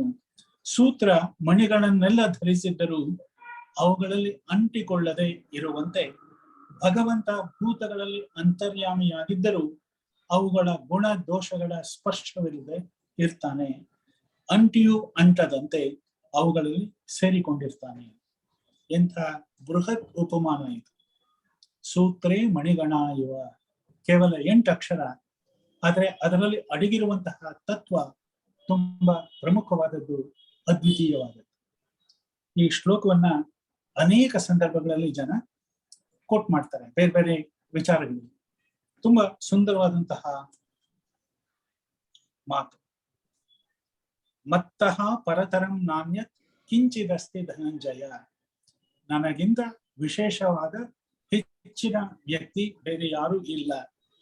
ಧನಂಜಯ, ಎಲೆ ಅರ್ಜುನ, ಮತ್ತಃ ಪರತರಂ, ನನಗಿಂತ ಪರಮೋಚ್ಚನಾದ ಕಾರಣವಾದ ಅನ್ಯತ್ ಯಾವುದೇ ವಸ್ತುವು ಕಿಂಚಿತ್ ಲೇಷಾಂತರವು ನ ಅಸ್ತಿ ಇರೋದಿಲ್ಲ. ಇದಂ ಸರ್ವಂ, ಈ ಸಮಸ್ತ ಜಗತ್ತು ಕೂಡ ಸೂತ್ರೇ ದಾರದಲ್ಲಿ ಅಥವಾ ದಾರದಿಂದಲೇ ರಚಿಸಿದಂತಹ ಮಣಿಗಣಾಹ ಮಣಿಗಳ ಸಾದೃಶ್ಯವಾಗಿ ಮಯಿ ಪ್ರೋತಂ ನನ್ನಲ್ಲಿ ಪೂರ್ಣಿಸಲ್ಪಟ್ಟಿದೆ. ಅಂದ್ರೆ ಈ ಜಗತ್ತಿನಲ್ಲಿರುವ ಎಲ್ಲ ಪ್ರಾಣಿಗಳು ಮಣಿಗಳ ಹಾಕಿ ಅವಕ್ಕೆ ಒಂದು ವಿಶಿಷ್ಟ ಸ್ಥಾನ ಉಂಟು. ಆ ಮಣಿಗಳೆಲ್ಲದರಲ್ಲಿಯೂ ನಾನು ಓತಪ್ರೋತವಾಗಿ ಸೇರಿಕೊಂಡಿದ್ದೇನೆ. ತುಂಬಾ ಸುಂದರವಾದಂತಹ ಮಾತು. ಈ ಶ್ಲೋಕ ತುಂಬಾ ಕಾವ್ಯಮಯವಾಗಿ ಪರಮಾತ್ಮನಿಂದ ಹೊರಹೊಮ್ಮಿದೆ. ಸೂತ್ರೇ ಮಣಿಗಣ ಇವ, ವಿಶೇಷವಾದ ಅರ್ಥವನ್ನ ಆ ಪಾದ ಹೊಂದಿದೆ. ಮುಂದಿನ ಶ್ಲೋಕವನ್ನ ನೋಡೋಣ. ಇಲ್ಲಿಂದ ಈ 8ನೇ ಶ್ಲೋಕದಿಂದ ಪರಮಾತ್ಮ ತನ್ನನ್ನ ಕೆಲವು ವಿಶಿಷ್ಟ ಪ್ರಕಾರಗಳಲ್ಲಿ ಅವನು ಅಭಿವ್ಯಕ್ತನಾಗಿದ್ದೇನೆ ಅನ್ನೋ ಮಾತನ್ನ ಹೇಳ್ಕೊಂಡಿದ್ದಾನೆ. ಇದು ಭಗವಂತನ ಸ್ವರೂಪವನ್ನ, ಪರಮಾತ್ಮನ ಸ್ವರೂಪವನ್ನು ತಿಳಿಸುವಂತಹ ಶ್ಲೋಕಗಳು. ತುಂಬಾ ಸುಂದರವಾದಂತಹ ಮಾತುಗಳು. ಮುಂದಿನ ಶ್ಲೋಕವನ್ನು ನೋಡೋಣ. 8ನೇ ಶ್ಲೋಕದಲ್ಲಿ ರಸೋಹ ಮಪ್ಸು ಕೌಂತೆಯ ಪ್ರಭಾಸ್ಮಿ ಶಶಿ ಸೂರ್ಯಯೋ ಪ್ರಣವಃ ಸರ್ವವೇದೇಶು ಶಬ್ದಃ ಖೇ ಪೌರುಷಂ ನೃಷು. ಎಲ್ಲಿ ನಾನು ಕಳಿಸಿರುವಂತಹ ಶ್ಲೋಕದ ಪಾರಾಯಣದಲ್ಲಿ ನೃಷು ಅನ್ನೋದಕ್ಕೆ ಬದಲು ನೃಪ ಅನ್ನುವ ಪದ ಇದೆ. ಆದ್ರೆ ನೃಪ ಅನ್ನುವ ಪದಕ್ಕಿಂತ ನೃಷು ಅನ್ನುವ ಪದ ಹೆಚ್ಚು ಸೂಕ್ತವಾದದ್ದು. ಅಲ್ಲಿ ನೃಪ ಅನ್ನೋದು ಹೊಂದಿಕೆ ಆದರೂ ಕೂಡ ನೃಷು ಅನ್ನುವ ಪದ ಮನುಷ್ಯರಲ್ಲಿ ಅನ್ನುವ ಮಾತು ಹೆಚ್ಚು ಹೊಂದುತ್ತದೆ ಈ ಸಂದರ್ಭ. ರಸೋಹ ಮಪ್ಸು ಕೌಂತೆಯ ಪ್ರಭಾಸ್ಮಿ ಶಶಿ ಸೂರ್ಯಯೋ ಪ್ರಣವಃ ಸರ್ವವೇದೇಶು ಶಬ್ದಃ ಖೇ ಪೌರುಷಂ ನೃಷು. ತುಂಬಾ ಮಾರ್ಮಿಕವಾದಂತಹ ಮಾತುಗಳು. ರಸಃ ಅಹಂ ಅಪ್ಸು ಕೌಂತೆಯ. ಕೌಂತೆಯ, ನಾನು ನೀರಿನಲ್ಲಿ ರಸ ಇದ್ದ ಹಾಗೆ. ರಸ ಅಂತಂದ್ರೆ ಪಸೆ, ಆರ್ದ್ರತೆ. ಅದಕ್ಕೆ ಪಸೆ ಅಂತ ಕರಿತೀವಿ ಅಥವಾ ಆರ್ದ್ರತೆ ಅಂತ ಕರಿತೀವಿ. ಆ ರಸ ನೀರಿನಲ್ಲಿ ಯಾವ್ದಿದೆ ಅದು ನಾನು. ಆ ಆರ್ದ್ರತೆ ಇಲ್ಲದೆ ಇದ್ರೆ ನೀರು ತನ್ನ ಗುಣವನ್ನು ಕಳ್ಕೊಂಡು ಬಿಡುತ್ತೆ. ಹೀಗೆ ಜಗತ್ತಿನ ಪ್ರಮುಖ ವಸ್ತುಗಳಲ್ಲಿ, ಪದಾರ್ಥಗಳಲ್ಲಿ ಯಾವುದು ಪ್ರಮುಖ ಅಂಶವೋ ಆ ಪ್ರಮುಖ ಅಂಶ ನಾನೇ, ಆ ತತ್ವ ನಾನೇ ಅನ್ನುವ ಮಾತನ್ನ ಕೃಷ್ಣ ಪರಮಾತ್ಮ ಇಲ್ಲೆಲ್ಲ ಹೇಳಿಕೊಂಡು ಹೋಗಿದ್ದಾನೆ. ರಸೋಹಮಪ್ಸು ಕೌಂತೆಯ ಪ್ರಭಾಸ್ಮಿ ಶಶಿ ಸೂರ್ಯಯೋ. ಶಶಿ ಚಂದ್ರ, ಸೂರ್ಯ ಸೂರ್ಯ ಪರಮಾತ್ಮ ದಿನಕರ, ಅವರಲ್ಲಿ ಕಂಡು ಬರುವಂತಹ ಪ್ರಭಾ, ಯಾವ ಒಂದು ಜಾಜ್ವಲ್ಯಮಾನವಾದಂತಹ ಕಾಂತಿ ಇದೆಯೋ ಆ ಕಾಂತಿ ನಾನೇ. ಪ್ರಣವಃ ಸರ್ವವೇದೇಶು. ಓಂಕಾರ ಪ್ರಪ್ರಥಮ ಶಬ್ದ ಸ್ಫುರಣ ಮಾನವನಿಗೆ ಆಗಿತ್ತು. ಆ ಪ್ರಪ್ರಥಮ ಯಾವ ಶಬ್ದ ಸ್ಫುರಣ ಆಗಿತ್ತು ಓಂಕಾರ, ಅದು ಈ ಇಡೀ ಶಬ್ದ ಬ್ರಹ್ಮನ ಪ್ರತೀಕ. ವೇದಗಳಲ್ಲಿ ಆ ಓಂಕಾರ ನಾನು. ನಾವು ಯಾವುದೇ ವೇದ ಮಂತ್ರವನ್ನ ಉಚ್ಚಾರಣೆ ಮಾಡಬೇಕಾದ್ರೂ ಸಾಮಾನ್ಯವಾಗಿ ಮೊದಲು ಓಂಕಾರದ ಜೊತೆ ಅದನ್ನು ಉಚ್ಚಾರಣೆ ಮಾಡಬೇಕಾಗುತ್ತೆ. ಆ ಓಂಕಾರ ನಾನು. ತುಂಬಾ ಸುಂದರವಾದಂತಹ ಮಾತು. ಪ್ರಣವಃ ಸರ್ವ ವೇದೇಶು. ಎಲ್ಲ ವೇದಗಳಲ್ಲಿನ ಆ ಓಂಕಾರ ನನ್ನ ನಾನು. ಇಲ್ಲಿ ಓಂ ಅಂತನೋ ಅಕ್ಷರಕ್ಕೆ ಅದು ಸುಂದರವಾದಂತಹ ಒಂದು ವಿವರಣೆಯನ್ನ ಕೊಡ್ತಾರೆ. ಅ ಉ ಮ. ಈ ಮೂರು ಅಕ್ಷರಗಳ ಸಂಯೋಗವನ್ನ ಓಂಕಾರ ಅಂತ ಕರಿತೀವಿ. ಅ ಉ ಮ. ಅ ಉ ಮ ಈ ಮೂರನ್ನು ನಾವು ಉಚ್ಚಾರಣೆ ಮಾಡುವಾಗ ಓಂಕಾರ ನಮ್ಮಿಂದ ತಾನೇ ತಾನಾಗಿ ಹೊರಹೊಮ್ಮುತ್ತೆ. ಸೊ ಅದಕ್ಕೋಸ್ಕರವೇ ಈ ಓಂಕಾರವನ್ನ ಮಾಡುವಾಗ ಮೊದಲು ಅ, ನಂತರ ಉ ಮತ್ತೆ ಓ, ಮ, ಈ ಮೂರು ಉಚ್ಚಾರಣೆಗಳನ್ನ ಮಾಡಿದಾಗ ಓಂ ಅನ್ನುವ ಪದ ತಾನೇ ತಾನಾಗಿ ಉತ್ಪನ್ನವಾಗುತ್ತೆ. ವೇದಗಳಲ್ಲಿ ಓಂಕಾರಕ್ಕೆ, ಪ್ರಣವಕ್ಕೆ ಪ್ರಥಮ ಸ್ಥಾನ. ಯಾಕೆಂತಂದ್ರೆ ಇಡೀ ಪ್ರಾಣಾಯಾಮ ಈ ಓಂಕಾರದಲ್ಲಿ ಅಡಗಿದೆ. ಪ್ರಾಣವನ್ನ ಯಾರು ವ್ಯವಸ್ಥಿತವಾಗಿ ನಿಲ್ಲಿಸಿಕೊಳ್ಳೋದಕ್ಕೆ ಪ್ರಯತ್ನ ಪಡ್ತಾರೆಯೋ ಆ ಯೋಗಿಗಳು ಈ ಓಂಕಾರವನ್ನ ತುಂಬಾ ಸುಂದರವಾದ ರೀತಿಯಲ್ಲಿ ಉಚ್ಚಾರಣೆ ಮಾಡಿ ಅದರಿಂದ ತಮ್ಮ ಜೀವವನ್ನ ಅತಿ ಹೆಚ್ಚು ಕಾಲ ಬಳಕೆಗೆ ಬರುವ ಹಾಗೆ ಮಾಡಿಕೊಂಡಿದ್ದಾರೆ. ಆದ್ದರಿಂದ ಪ್ರಣವಕ್ಕೆ ವೇದಗಳಲ್ಲಿ ತುಂಬಾ ವಿಶೇಷವಾದ ಅರ್ಥ ಉಂಟು. ಆ ಪ್ರಣವವೇ ನಾನು ಅಂತ ಕೃಷ್ಣ ಪರಮಾತ್ಮ ಇಲ್ಲಿ ಹೇಳ್ತಾನೆ. ಪ್ರಣವಃ ಸರ್ವ ವೇದೇಶು ಶಬ್ದ ಖೇ. ಆಕಾಶದಲ್ಲಿ ಶಬ್ದ ಇದೆ ಅಂತ ನಾವು ಯಾವಾಗಲೂ ಹೇಳ್ತೀವಿ. ಅಂದ್ರೆ ಪಂಚ ವಿಷಯಗಳಿಗೆ ಇವೆಲ್ಲವೂ ಕೂಡ ಒಂದೊಂದು ವಿಷಯಗಳು. ಶಬ್ದ ಅದರ ಗುಣ, ಶಬ್ದ ಗುಣಮಾಕಾಶಂ ಅಂತ ನಾವು ತರ್ಕ ಸಂಗ್ರಹದಲ್ಲಿ ಕಾಣ್ತೀವಿ. ಶಬ್ದ ಆಕಾಶದ ಗುಣ, ಆ ಶಬ್ದ ನಾನು. ಶಬ್ದಂ ಖೇ, ಆಕಾಶದಲ್ಲಿ ಆ ಶಬ್ದ ಅಂತ ಅನ್ನೋದು ನಾನು. ಪೌರುಷಂ ನೃಷು, ನೃ ಅಂತಂದ್ರೆ ಮನುಷ್ಯ. ಮನುಷ್ಯನಲ್ಲಿ ಆ ಪೌರುಷ ಅಂತ ಯಾವುದಿದೆ, ಆ ಪೌರುಷ ನಾನು. ಪೌರುಷ ಅಂತಂದ್ರೆ ಇಲ್ಲಿ there is no question of masculinity and femininity. ಇಲ್ಲಿ ಪೌರುಷ ಅಂತ ಅನ್ನೋದು ಪರಾಕ್ರಮ ಅನ್ನೋದಕ್ಕೆ ಒಂದು ಈಕ್ವಲೆಂಟ್ ಆಗಿ ಉಪಯೋಗಿಸಿದ್ದಾರೆ. So there is nothing sexual about it. It is the question of parakrama, one who is valiant, one who has valor. ಪುರುಷರಲ್ಲಿ ಆ ಪರಾಕ್ರಮ ನಾನಾಗಿದ್ದೀನಿ. ಇಲ್ಲಿ ಈ ಶ್ಲೋಕದಲ್ಲಿ ಪರ ಮತ್ತು ಅಪರ ಪ್ರಕೃತಿಗಳಲ್ಲಿ ಆ ಪರಮಾತ್ಮ ಯಾವ ರೀತಿ ಹಾಸು ಹೊಕ್ಕಾಗಿದ್ದಾನೆ ಅನ್ನೋ ಮಾತನ್ನ ತುಂಬಾ ಸುಂದರವಾಗಿ ವರ್ಣಿಸುತ್ತಾರೆ. ನೀರಿನ ಸಾರವಾದ ಯಾವ ರಸ ಉಂಟೋ ಅಂತಹ ರಸಸ್ವರೂಪನಾದ ನನ್ನಲ್ಲಿ ನೀರು ಪೋಣಿಸಲ್ಪಟ್ಟಿದೆ. ಹಾಗೆ ಉಳಿದ ವಿಷಯಗಳಲ್ಲೂ ಕೂಡ ನೀರಿನಲ್ಲಿ ರಸ ಇರೋ ಹಾಗೆ ಚಂದ್ರ ಸೂರ್ಯನಲ್ಲಿ ಕಾಂತಿ ಇದೆ, ಆ ಕಾಂತಿ ನಾನೇ.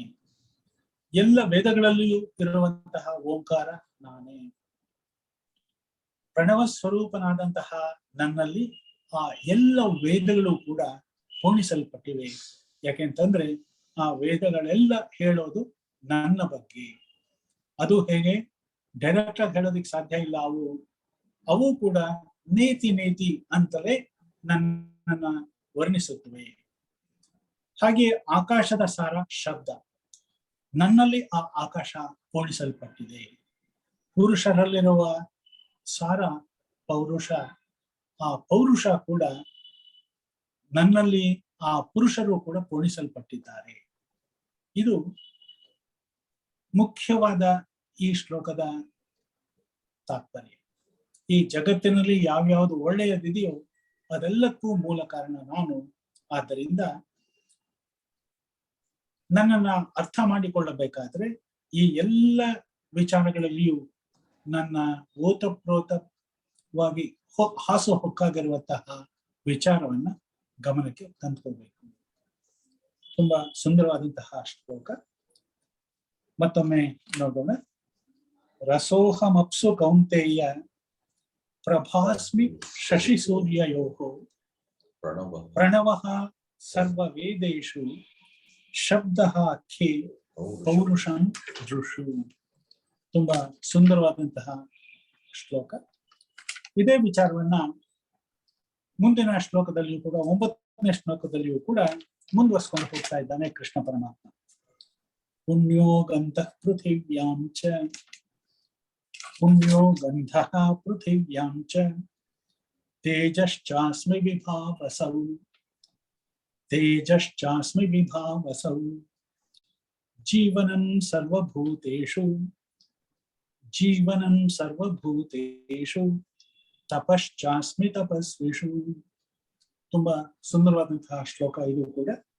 ಪರಮಾತ್ಮನ ಅನೇಕ ಸ್ವರೂಪಗಳನ್ನ ತುಂಬಾ ಮಾರ್ಮಿಕವಾಗಿ ವರ್ಣಿಸುವಂತಹ ಶ್ಲೋಕಗಳಿವು. ಪುಣ್ಯೋ ಗಂಧಃ ಪೃಥಿವ್ಯಾಂ ಚ ತೇಜಶ್ಚಾಸ್ಮಿ ವಿಭಾವಸೌ. ಪುಣ್ಯಃ ಗಂಧಃ ಪೃಥಿವ್ಯಾಂ ಚ. ಅನ್ನಂ ಭಟ್ಟರ ತರ್ಕ ಸಂಗ್ರಹದಲ್ಲಿ ಬರುವ ಮಾತು ಗಂಧವತಿ ಪೃಥಿವಿ. ಪೃಥಿವಿ ಅಂತಂದ್ರೆ ಅದರ ಪ್ರಮುಖ ಗುಣ ಗಂಧವನ್ನ ಹೊಂದಿರೋದು, ವಾಸನೆಯನ್ನ ಹೊಂದಿರೋದು. ಇಲ್ಲಿ ಆ ಗಂಧಕ್ಕೆ ಒಂದು ವಿಶೇಷಣವನ್ನ ಕೊಟ್ಟಿದ್ದಾರೆ, ಪುಣ್ಯೋ ಗಂಧ. ಯಾಕೆಂತಂದ್ರೆ ಗಂಧದಲ್ಲಿ ದುರ್ಗಂಧವೂ ಸೇರ್ಕೋಬಹುದು. ಆ ದುರ್ಗಂಧವನ್ನ ಬಿಟ್ಟು ಯಾವ ಒಳ್ಳೆಯ ಗಂಧ ಇದೆ, ಪುಣ್ಯ ಗಂಧ.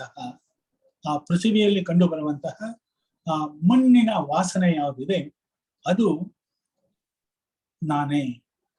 ಆ ಮಣ್ಣಿನ ವಾಸನೆ, ಹಸಿಯಾದ ಮಣ್ಣು, ಮಳೆ ಬರುತ್ತೆ, ತುಂಬಾ ಚೆನ್ನಾಗಿ ಅದರ ಮೇಲೆ ಮಳೆ ಬಿದ್ದಾಗ ಯಾವ ಒಂದು ಗಂಧ ಹೊರಕ್ಕೆ ಬರುತ್ತೆ, ಆ ಮಣ್ಣಿನ ವಾಸನೆ, ಅದು ನಾನು.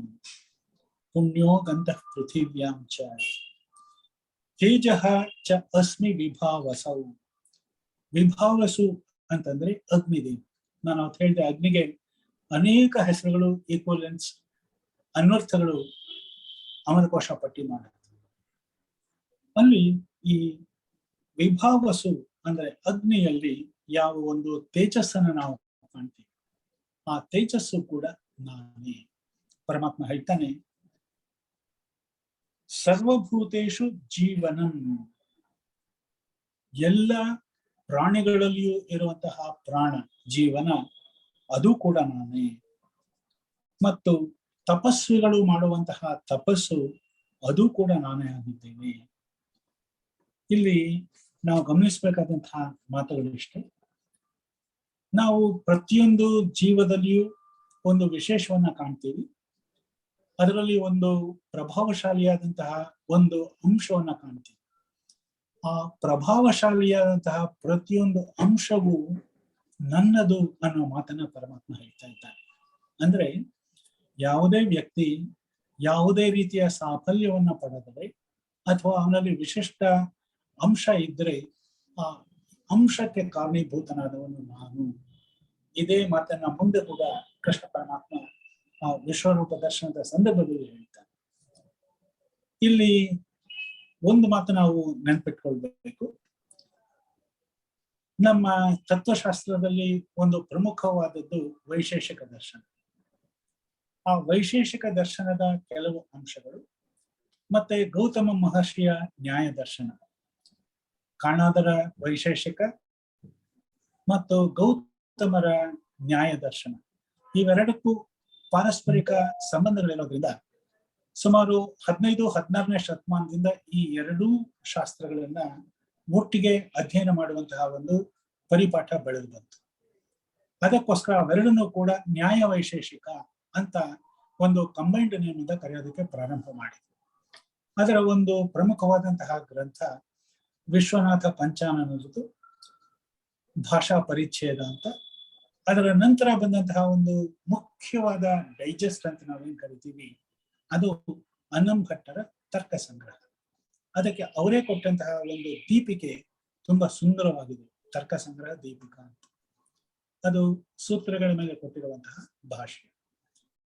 ಈ ಪುಸ್ತಕ ತರ್ಕ ಸಂಗ್ರಹ ತುಂಬಾ ಚಿಕ್ಕದಾದರೂ ಕೂಡ ತುಂಬಾ ಚೊಕ್ಕವಾಗಿ ಈ ಎರಡೂ ವಿಚಾರಗಳನ್ನ, ಅಂದ್ರೆ ನ್ಯಾಯವನ್ನ ಮತ್ತೆ ವೈಶೇಷಿಕವನ್ನ ತುಂಬಾ ಸುಂದರವಾಗಿ ಅದರಲ್ಲಿ ಬರುವಂತಹ ವಿಚಾರಧಾರೆಗಳನ್ನ ಸಂಗ್ರಹವಾಗಿ ಕೊಟ್ಟಿದ್ದಾರೆ. ಅಲ್ಲಿ ನಾವು ನೋಡುವಂಥದ್ದು, ಇಲ್ಲಿ 5 ಪಂಚಭೂತಗಳಿವೆ. ಯಾವುದು? ಪೃಥ್ವಿ, ಜಲ, ಅಗ್ನಿ, ವಾಯು, ಆಕಾಶ.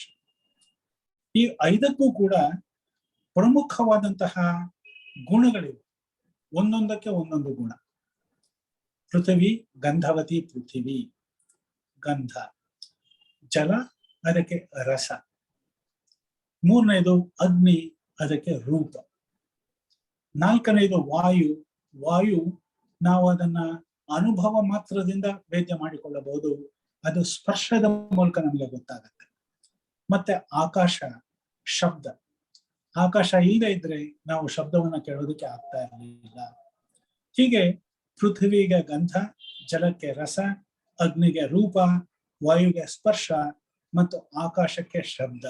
ಈ 5 ಕೂಡ ಗುಣಗಳು ಆ 5 ಪಂಚಭೂತಗಳಿಗೆ ಯಾವಾಗಲೂ ಕೂಡ ಸೇರ್ಕೊಂಡಿರುತ್ತೆ. ಇದು ತುಂಬಾ ಮುಖ್ಯವಾದಂತಹ ವಿಚಾರ. ಅದನ್ನ ನಾವು ಇಲ್ಲಿ ಅನುಸಂಧಾನ ಮಾಡಿಕೊಳ್ಳಬೇಕಾಗುತ್ತೆ. ಅಂದ್ರೆ ಪುಣ್ಯೋ ಗಂಧ ಪೃಥಿವ್ಯಾಂ ಚ ತೇಜಶ್ಚಾಸ್ಮಿ ವಿಭಾವಸೌ ಜೀವನಂ ಸರ್ವಭೂತೇಷು ತಪಶ್ಚ ಅಸ್ಮಿ ತಪಸ್ವೇಷು. ಹೀಗೆ ಈ ಎಲ್ಲ ವಿಚಾರಗಳನ್ನ ಕೂಡ ಕೃಷ್ಣ ಪರಮಾತ್ಮ ತುಂಬಾ ಸುಂದರವಾಗಿ ಈ ಶ್ಲೋಕದಲ್ಲಿ ವರ್ಣಿಸಿದ್ದಾರೆ. ಮುಂದೆ 10ನೇ ಶ್ಲೋಕಕ್ಕೆ ಹೋಗೋಣ. ಯಾವುದೇ ವಸ್ತು ಉತ್ಪನ್ನವಾಗಬೇಕು ಅಂತಂದ್ರೆ ಅದಕ್ಕೆ ಒಂದು ಬೀಜ ಇರಬೇಕಾಗುತ್ತೆ. ಆ ಬೀಜ ಯಾವುದು ಅಂತ ಅನ್ನೋದನ್ನ ತಾನೇ ಅನ್ನೋ ಮಾತನ್ನ ಈ 10ನೇ ಶ್ಲೋಕದಲ್ಲಿ ತುಂಬಾ ಸುಂದರವಾಗಿ ಹೇಳ್ಕೊಂಡಿದ್ದಾರೆ.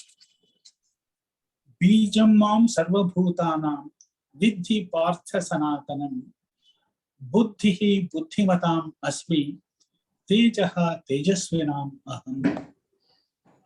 ಈ 10ನೇ ಶ್ಲೋಕದಲ್ಲಿ ತನ್ನ ಸ್ವರೂಪವನ್ನ ಪರಮಾತ್ಮ ತೋರಿಸಿಕೊಳ್ತಾ ಈ ಮಾತುಗಳನ್ನು ಹೇಳ್ತಾನೆ. ಸರ್ವಭೂತಾನಾಂ ಮಾಂ ಬೀಜಂ ವಿದ್ಧಿ. ಈ ಇಡೀ ಪ್ರಾಣಿ ಸಮೂಹದ ಕರ್ತಾರನಾಗಿ ನನ್ನನ್ನ ಕಾಣು, ಅದನ್ನ ಹುಟ್ಟಿಸಿರುವುದು ನಾನು, ಅದರ ಬೀಜ ರೂಪಿ ನಾನು, ನನ್ನಿಂದ ಬೀಜದ ರೂಪದಲ್ಲಿ ಇವೆಲ್ಲವೂ ಮೊಳತಿವೆ ಅನ್ನೋ ಮಾತನ್ನ ಇಲ್ಲಿ ಕೃಷ್ಣ ಪರಮಾತ್ಮ ಹೇಳ್ತಾ ಇದ್ದಾರೆ. ಸರ್ವಭೂತಾನ, ಎಲ್ಲ ಜೀವಿಗಳ ಬೀಜಂ, ತುಂಬಾ ಸೂಕ್ಷ್ಮ ರೂಪದಲ್ಲಿ ನಾನು ಅವರಲ್ಲಿ ಅವತಾರ ಮಾಡಿದ್ದೇನೆ. ಇವೆಲ್ಲವೂ ನನ್ನ ಕಾರಣದಿಂದಲೇ ಹುಟ್ಟಿವೆ. ಸನಾತನಂ, ಈಗಿನದ್ದಲ್ಲ, ನಾನು ಅನೇಕ ವರ್ಷಗಳಿಂದ ಹಾಗೆಯೇ ಇದ್ದೇನೆ. ನನ್ನ ಹುಟ್ಟನ್ನ ಯಾರು ಬಲ್ಲರು, ಯಾರಿಗೂ ಗೊತ್ತಿಲ್ಲ. ಅಂತಹ ನಾನು ಸನಾತನನು. ಅಂತಹ ನನ್ನಿಂದ ಈ ಜಗತ್ತು ಉತ್ಪನ್ನವಾಗಿದೆ. ಎಲ್ಲಕ್ಕೂ ಮೂಲ ಕಾರಣ ನಾನು, ಬೀಜರೂಪಿ ಕಾರಣ ನಾನು. ಬುದ್ಧಿಮತಾಂ, ಬುದ್ಧಿವಂತರ ಬುದ್ಧಿಮತ್ತೆ ನಾನು. ತೇಜಸ್ವಿನಾಂ ತೇಜಃ ಅಸ್ಮಿ, ಯಾರು ತೇಜಃಪುಂಜರಾಗಿದ್ದಾರೆ ಅವರಲ್ಲಿರುವ ಆ ತೇಜಸ್ಸು ನಾನೇ. ಅಂದ್ರೆ ಈ ಶ್ಲೋಕದಲ್ಲಿ 3 ವಿಚಾರಗಳನ್ನ ಕೃಷ್ಣ ಪರಮಾತ್ಮ ಸ್ಪಷ್ಟಪಡಿಸಿದ್ದಾರೆ. ಮೊದಲನೇ ವಿಚಾರ, ಈ ಜಗತ್ತಿನಲ್ಲಿ ಎಷ್ಟೆಲ್ಲ ಪ್ರಾಣಿಗಳಿವೆಯೋ ಅವೆಲ್ಲವುಗಳಿಗೂ ಬೀಜ ರೂಪಿಯಾಗಿ ಪರಮಾತ್ಮನೇ ಕಾರಣನಾಗಿದ್ದಾನೆ. ಅವುಗಳ ಹುಟ್ಟಿಗೆ ಪರಮಾತ್ಮ ಕಾರಣ, ಒಂದು. ಎರಡನೇದು, ಬುದ್ಧಿವಂತರ ಬುದ್ಧಿವಂತಿಕೆ ಅವರಲ್ಲಿ ಇರೋದಕ್ಕೆ ಕಾರಣ ನಾನು, ಅಂದ್ರೆ ಆ ಬುದ್ಧಿವಂತಿಕೆಯೇ ಪರಮಾತ್ಮ. ಮೂರನೇದು, ತೇಜಸ್ವಿನಾಂ ಅಹಂ ತೇಜಸ್ವಿ, ಅಹಂ ತೇಜಃ. ತೇಜಸ್ವಿ ಯಾರು ಪುರುಷರಿರ್ತಾರೆ, ತಮ್ಮ ತುಂಬಾ ಆಚಾರ ವಿಚಾರಗಳನ್ನ ತುಂಬಾ ಚೆನ್ನಾಗಿ ನಡ್ಸ್ಕೊಂಡು ಬರ್ತಾ ಮುಖದಲ್ಲಿ ಕಳೆ ತೇಜಸ್ಸು ಬಂದಿದೆಯೋ ಆ ಕಳೆಗೆ ಕಾರಣ ನಾನು. ಈ 3 ವಿಚಾರಗಳನ್ನ ಅವನು ಹೇಳೋದು ಯಾಕೆಂತಂದ್ರೆ ಇದೆಲ್ಲ ಪರಮಾತ್ಮನ ಸ್ವರೂಪಗಳು. ಇಂತಹ ಒಂದು ಸಿದ್ಧಿಯನ್ನ ಪಡೆಯಬೇಕಾದ್ರೆ ಕಷ್ಟ ಪಡಬೇಕು, ಭಗವಂತನ ಅನುಗ್ರಹ ಇರಬೇಕು, ಆವಾಗ ಮಾತ್ರ ಇವೆಲ್ಲ ಸಿದ್ಧಿಸುತ್ತವೆ. ಮುಂದಿನ ಶ್ಲೋಕದಲ್ಲಿಯೂ ಕೂಡ 11ನೇ ಶ್ಲೋಕದಲ್ಲಿ ಇದೇ ಮಾತನ್ನ ಕೃಷ್ಣ ಪರಮಾತ್ಮ ಹೇಳ್ತಾನೆ. ಬಲಂ ಬಲವತಾಂ ಚಾಹಂ ಕಾಮರಾಗ ವಿವರ್ಜಿತಂ ಧರ್ಮಾವಿರುದ್ಧೋ ಭೂತೇಷು ಕಾಮೋಸ್ಮಿ ಭರತರ್ಷಭ. ಇಲ್ಲಿ ಕೆಲವು ವಿಶೇಷಣಗಳನ್ನ ತುಂಬಾ ಸುಂದರವಾಗಿ ಕೊಟ್ಟಿದ್ದಾನೆ. ಕಾಮರಾಗ ವಿವರ್ಜಿತಂ, ಬಲವತಾಂ ಬಲಂ ಚ ಅಹಂ ಕಾಮರಾಗ ವಿವರ್ಜಿತಂ ಧರ್ಮ ಅವಿರುದ್ಧ ಭೂತೇಷು ಕಾಮಃ ಅಸ್ಮಿ ಭರತರ್ಷಭ. ಭರತರ್ಷಭ, ಭರತ ವಂಶಜರಲ್ಲಿ ಅಗ್ರಗಣ್ಯನಾದಂತಹ ಅರ್ಜುನನೇ. ಬಲಶಾಲಿಗಳಲ್ಲಿ ಕಾಮ ರಾಗಗಳಿಂದ ವರ್ಜಿತವಾದ ಬಲ ನಾನು. ಭೂತಗಳಲ್ಲಿರುವ ಧರ್ಮಕ್ಕೆ ವಿರೋಧವಲ್ಲದ ಕಾಮ ಕೂಡ ನಾನೇ. ಈ ಕೆಲವು ವಿಚಾರಗಳನ್ನ ಶ್ರೀಮದ್ ಶಂಕರಾಚಾರ್ಯರು ತುಂಬಾ ಚೆನ್ನಾಗಿ ವಿವರಣೆ ಕೊಟ್ಟಿದ್ದಾರೆ. ಇಲ್ಲಿ ಕಾಮ ರಾಗ ವಿವರ್ಜಿತಂ, ಅದಕ್ಕೆ ಅರ್ಥ ಏನು ಅಂತಂದ್ರೆ ಅವ್ರು ಹೇಳ್ತಾರೆ, ಕಾಮ ಅಂತಂದ್ರೆ ತೃಷ್ಣ, ಮನಸ್ಸಿನಲ್ಲಿ ಬಯಕೆ, ಆಸೆ. ಅಸನ್ನಿಕೃಷ್ಟೇಶು ವಿಷಯೇಶು, ಹತ್ತಿರದಲ್ಲಿ ನಮಗೆ ಸಿಗುವ ಹಾಗೆ ಇಲ್ಲದಂತಹ ವಿಷಯಗಳ ಬಗ್ಗೆ ಆಸಕ್ತಿ, ಅದಕ್ಕೆ ಕಾಮ ಅಂತ ಕರಿತೀವಿ. ರಾಗ ಅಂತಂದ್ರೆ ಅನುರಾಗ. ರಂಜನಾ ಪ್ರಾಪ್ತೇಶು ವಿಷಯೇಶು, ನಮಗೆ ಯಾವ ವಸ್ತುಗಳು ದಕ್ಕಿವೆ ಅವುಗಳ ವಿಷಯದಲ್ಲಿ ಅತಿಶಯವಾದಂತಹ ಅನುರಾಗ, ಅದಕ್ಕೆ ರಾಗ ಅಂತ ಕರಿತೀವಿ. ಅಂದ್ರೆ ರಾಗ ಕಾಮ ಇವುಗಳಿಗೆ ಸೂಕ್ಷ್ಮವಾದಂತಹ ಭೇದವನ್ನ ಶ್ರೀಮದ್ ಶಂಕರಾಚಾರ್ಯರಲ್ಲಿ ತಮ್ಮ ಭಾಷ್ಯದಲ್ಲಿ ತುಂಬಾ ಸುಂದರವಾಗಿ ನಿರೂಪಿಸಿದ್ದಾರೆ. ಆ ಮಾತಿದು: ತೃಷ್ಣ ಅಸನ್ನಿಕೃಷ್ಟೇಷು ವಿಷಯೇಷು ಕಾಮ, ರಂಜನಾ ಪ್ರಾಪ್ತೇಷು ವಿಷಯೇಷು ರಾಗ. ಆ ಒಂದು ವಿವರಣೆಯ ಹಿನ್ನೆಲೆಯಲ್ಲಿ ಈ ಶ್ಲೋಕವನ್ನು ನೋಡಿದಾಗ, ಬಲಂ ಬಲವತಾಂ ಚಾಹಂ ಕಾಮರಾಗ ವಿವರ್ಜಿತಂ. ಬಲ ಇದೆ ವ್ಯಕ್ತಿಯಲ್ಲಿ, ಪೌರುಷ ಇದೆ, ಆದ್ರೆ ಆ ಬಲ ಕಾಮರಾಗ ವಿವರ್ಜಿತಂ, ಕಾಮ ಹಾಗೂ ರಾಗ ಇವುಗಳಿಂದ ಸಂಪೂರ್ಣವಾಗಿ ದೂರ ಇರುವಂತಹ ಬಲ. ಅಂದ್ರೆ ವ್ಯಾಲಿಯನ್ಸ್ ವಿದೌಟ್ ದೀಸ್ ಟೂ ಇಂಪ್ಯೂರಿಟೀಸ್, ಕಾಮವಾಗಲಿ ರಾಗವಾಗಲಿ ಇಲ್ಲದೆ ಇರುವಂತಹ ಬಲ. ಬಲಶಾಲಿ ಅಂತಂದ್ರೆ ಅವನ ಬಲ ಇವುಗಳಿಂದ ದೂಷಿತವಾಗಿರಬಾರದು ಅಂತಹ ಮಾತು. ಮತ್ತೆ ಈ ಎರಡನೆಯ ಸಾಲು ತುಂಬಾ ಪ್ರಮುಖವಾದದ್ದು. ಧರ್ಮ ಅವಿರುದ್ಧ ಭೂತೇಷು ಕಾಮ ಅಸ್ಮಿ. ಕಾಮ ಪ್ರತಿಯೊಬ್ಬನಲ್ಲಿಯೂ ಇದ್ದೇ ಇರುತ್ತೆ, ಆದರೆ ಧರ್ಮಕ್ಕೆ ವಿರುದ್ಧವಲ್ಲದನ್ನ ನಾವು ಕಾಮ ಅಂತ ಪರಿಗಣಿಸಿದ್ರೆ ಅದು ದೋಷ ಅಂತ ಅನ್ನಿಸ್ಕೊಳ್ಳೋದಿಲ್ಲ. ಧರ್ಮ ಅವಿರುದ್ಧ ಕಾಮ ಅಹಂ ಭೂತೇಷು ಅಸ್ಮಿ. ನಾನು ಪ್ರತಿ ಜೀವಿಯಲ್ಲಿಯೂ ಶಾಸ್ತ್ರವಿಹಿತವಾದಂತಹ ಯಾವುದೇ ವಿಚಾರಗಳಿಗೆ ಅಡ್ಡಿ ಬರದಂತಹ ಕಾಮವನ್ನು ನಾನು ಕಾಮ ಅಂತ ಕರಿತೀನಿ. ಆ ಕಾಮ ನಾನೇ ಆಗಿದ್ದೀನಿ. ಇದಕ್ಕೆ ಒಂದು ವಿವರವನ್ನ ನಾವು ಕಾಣ್ತೀವಿ. ಧರ್ಮ ಅವಿರುದ್ಧ ಕಾಮ ಅಂತಂದ್ರೆ ಧರ್ಮ ಮಾರ್ಗದಿಂದ ತನಗೆ ವಿಹಿತವಾದಂತಹ ರೀತಿಯಲ್ಲಿ ಇವುಗಳನ್ನು ಅನುಭವಿಸೋದಕ್ಕೆ ಧರ್ಮ ಅವಿರುದ್ಧವಾದಂತಹ ಕಾಮಾನುಭವ ಅಂತ ಕರೀತಾರೆ. ಎರಡನೇದು, ಯಾವುದೇ ಒಂದು ವಿಷಯದಲ್ಲಿ ಆಸೆ ಅದು ಅವನನ್ನ ಜೀವಂತ ಇಡೋದಕ್ಕೆ ಎಷ್ಟು ಬೇಕೋ ಅಷ್ಟು ಮಾತ್ರ ಉಳಿಸಿಕೊಳ್ಳೋದಕ್ಕೂ ಕೂಡ ಆ ವಿಚಾರವನ್ನ ಇಲ್ಲಿ ಬಳಸಿದ್ದಾನೆ. ಅಂದ್ರೆ ಧರ್ಮಕ್ಕೆ ವಿರುದ್ಧವಲ್ಲದ ರೀತಿಯಲ್ಲಿ ಜೀವನವನ್ನು ನಡೆಸೋದು, ಧರ್ಮಕ್ಕೆ ವಿರುದ್ಧವಲ್ಲದ ರೀತಿಯಲ್ಲಿ ತನ್ನ ಆಸೆಗಳನ್ನು ತೀರಿಸಿಕೊಳ್ಳೋದು ಇದರಲ್ಲಿ ತಪ್ಪಲ್ಲ. ಅದು ಆಸೆ ಇರುವಿಕೆಗೋಸ್ಕರ. ಅಂದ್ರೆ ನಾನು ಯಾವುದೇ ಕಾರಣಕ್ಕೂ ಕೂಡ ಧರ್ಮಕ್ಕೆ ವಿರುದ್ಧವಾಗಿ ನಡೆದುಕೊಳ್ಳೋದಿಲ್ಲ ಅನ್ನುವ ಒಂದು ಪ್ರತಿಜ್ಞೆಯನ್ನ ಮಾಡಿ ಹೀಗೆ ಇರಬೇಕಾಗತ್ತೆ. ಅಂದ್ರೆ ಎರಡು ಮಾತನ್ನ ಇಲ್ಲಿ ಕೃಷ್ಣ ಪರಮಾತ್ಮ ತುಂಬಾ ಸ್ಪಷ್ಟವಾಗಿ ಹೇಳ್ತಾ ಇದ್ದಾನೆ. ಬಲವಂತ ಅಂದ್ರೆ ಯಾರು ಶಕ್ತಿಶಾಲಿಗಳಾಗಿರ್ತಾರೆ ಅಂತಹ ಶಕ್ತಿಶಾಲಿಗಳಾದ ಜನರಲ್ಲಿ ಅವರ ಬಲ ನಾನು, ಅವರ ಪರಾಕ್ರಮ ನಾನು. ಆದರೆ ಅವರು ಕಾಮರಾಗ ವಿವರ್ಜಿತರಾಗಿರಬೇಕು. ಕಾಮ ಅಂತಂದ್ರೆ ತಮಗೆ ಯಾವುದು ಸಂದಿಲ್ಲವೋ ಅಂತಹ ಪದಾರ್ಥದ ವಿಷಯದಲ್ಲಿ ಅವರು ಯಾವುದೇ ರೀತಿಯ ಆಸೆಯನ್ನ ಇಟ್ಟುಕೊಂಡಿರಬಾರದು.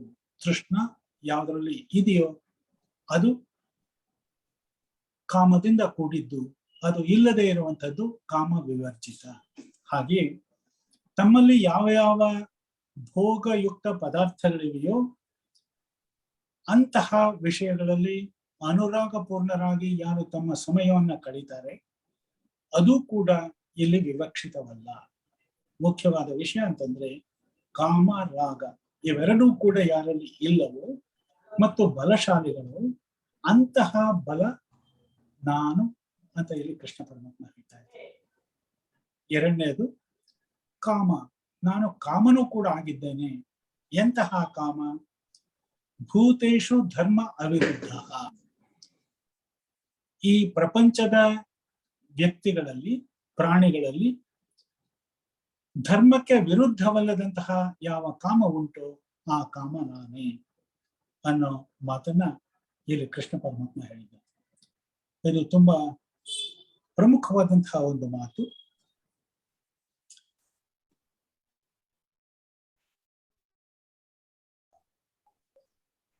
ಇಲ್ಲಿಯ 11ನೇ ಶ್ಲೋಕದ ತನಕ ಅನೇಕ ವಿಚಾರಗಳನ್ನ ಹೇಳಿ 12ನೇ ಶ್ಲೋಕದಲ್ಲಿ ಅದರ ಸಮಾರೋಪವನ್ನು ಮಾಡ್ತಾನೆ. ಅಂದ್ರೆ ಪರಮಾತ್ಮನ ಸ್ವರೂಪವನ್ನು ಕುರಿತಾದಂತಹ ಶ್ಲೋಕ ಅದು. ಸಮಯ ಆಗ್ತಾ ಬರ್ತಾ ಇರೋದ್ರಿಂದ ಇಲ್ಲಿಗೆ ಈ 11ನೇ ಶ್ಲೋಕದೊಂದಿಗೆ ಇಂದಿನ ನನ್ನ ಪಾರಾಯಣವನ್ನ ಮುಗಿಸಿರಿಸ್ತೇನೆ. ಬಲಂ ಬಲವತಾಂ ಚಾಹಂ ಕಾಮರಾಗ ವಿವರ್ಜಿತಂ ಧರ್ಮ ಅವಿರುದ್ಧ ಭೂತೇಶು ಕಾಮೋಸ್ಮಿ ಪರದರ್ಶನ.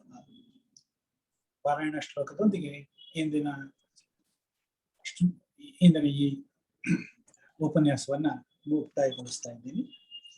ಏಕಂ ಶಾಸ್ತ್ರಂ ದೇವಕೀ ಪುತ್ರ ಗೀತಂ ಏಕೋ ದೇವೋ ದೇವಕೀ ಪುತ್ರ ಏವ ಏಕೋ ಮಂತ್ರಸ್ತಸ್ಯ ನಾಮಾನಿ ಯಾನಿ ಕರ್ಮಾಪ್ಯೇಕಂ ತಸ್ಯ ದೇವಸ್ಯ ಸೇವಾ. ಶ್ರೀಕೃಷ್ಣಂ ಯೋಗಿವರ್ಯಂ ಪ್ರಿಯಜನ ಸುಖದಂ ಗೋಪಿಕಾನಂದ ಕಂದಂ ಗೀತಾ ತತ್ವೈಕವೇದ್ಯಂ ಭವಹರಣ ಪಟುಂ ಬುದ್ಧ ಮುಕ್ತ ಸ್ವಭಾವಂ ಪಾರ್ಥಂ ಖಿನ್ನಂ ಪ್ರಪಶ್ಯ ಸ್ಥಿರಮತಿಮಕರೋತ್ ಆತ್ಮತತ್ವೋಪದೇಶಾತ್. ಯಃ ಸರ್ವಾತ್ಮಾ ಪ್ರಭುಂ ತಂ ಸ್ಥಿರ ಸುಖ ನಿಲಯಂ ಭಕ್ತಿ ಭಾವಂ ಸ್ಮರಾಮಿ ಭಕ್ತಿ ವಶ್ಯಂ ಸ್ಮರಾಮಿ. ಶ್ರೀ ಕೃಷ್ಣಾರ್ಪಣಮಸ್ತು.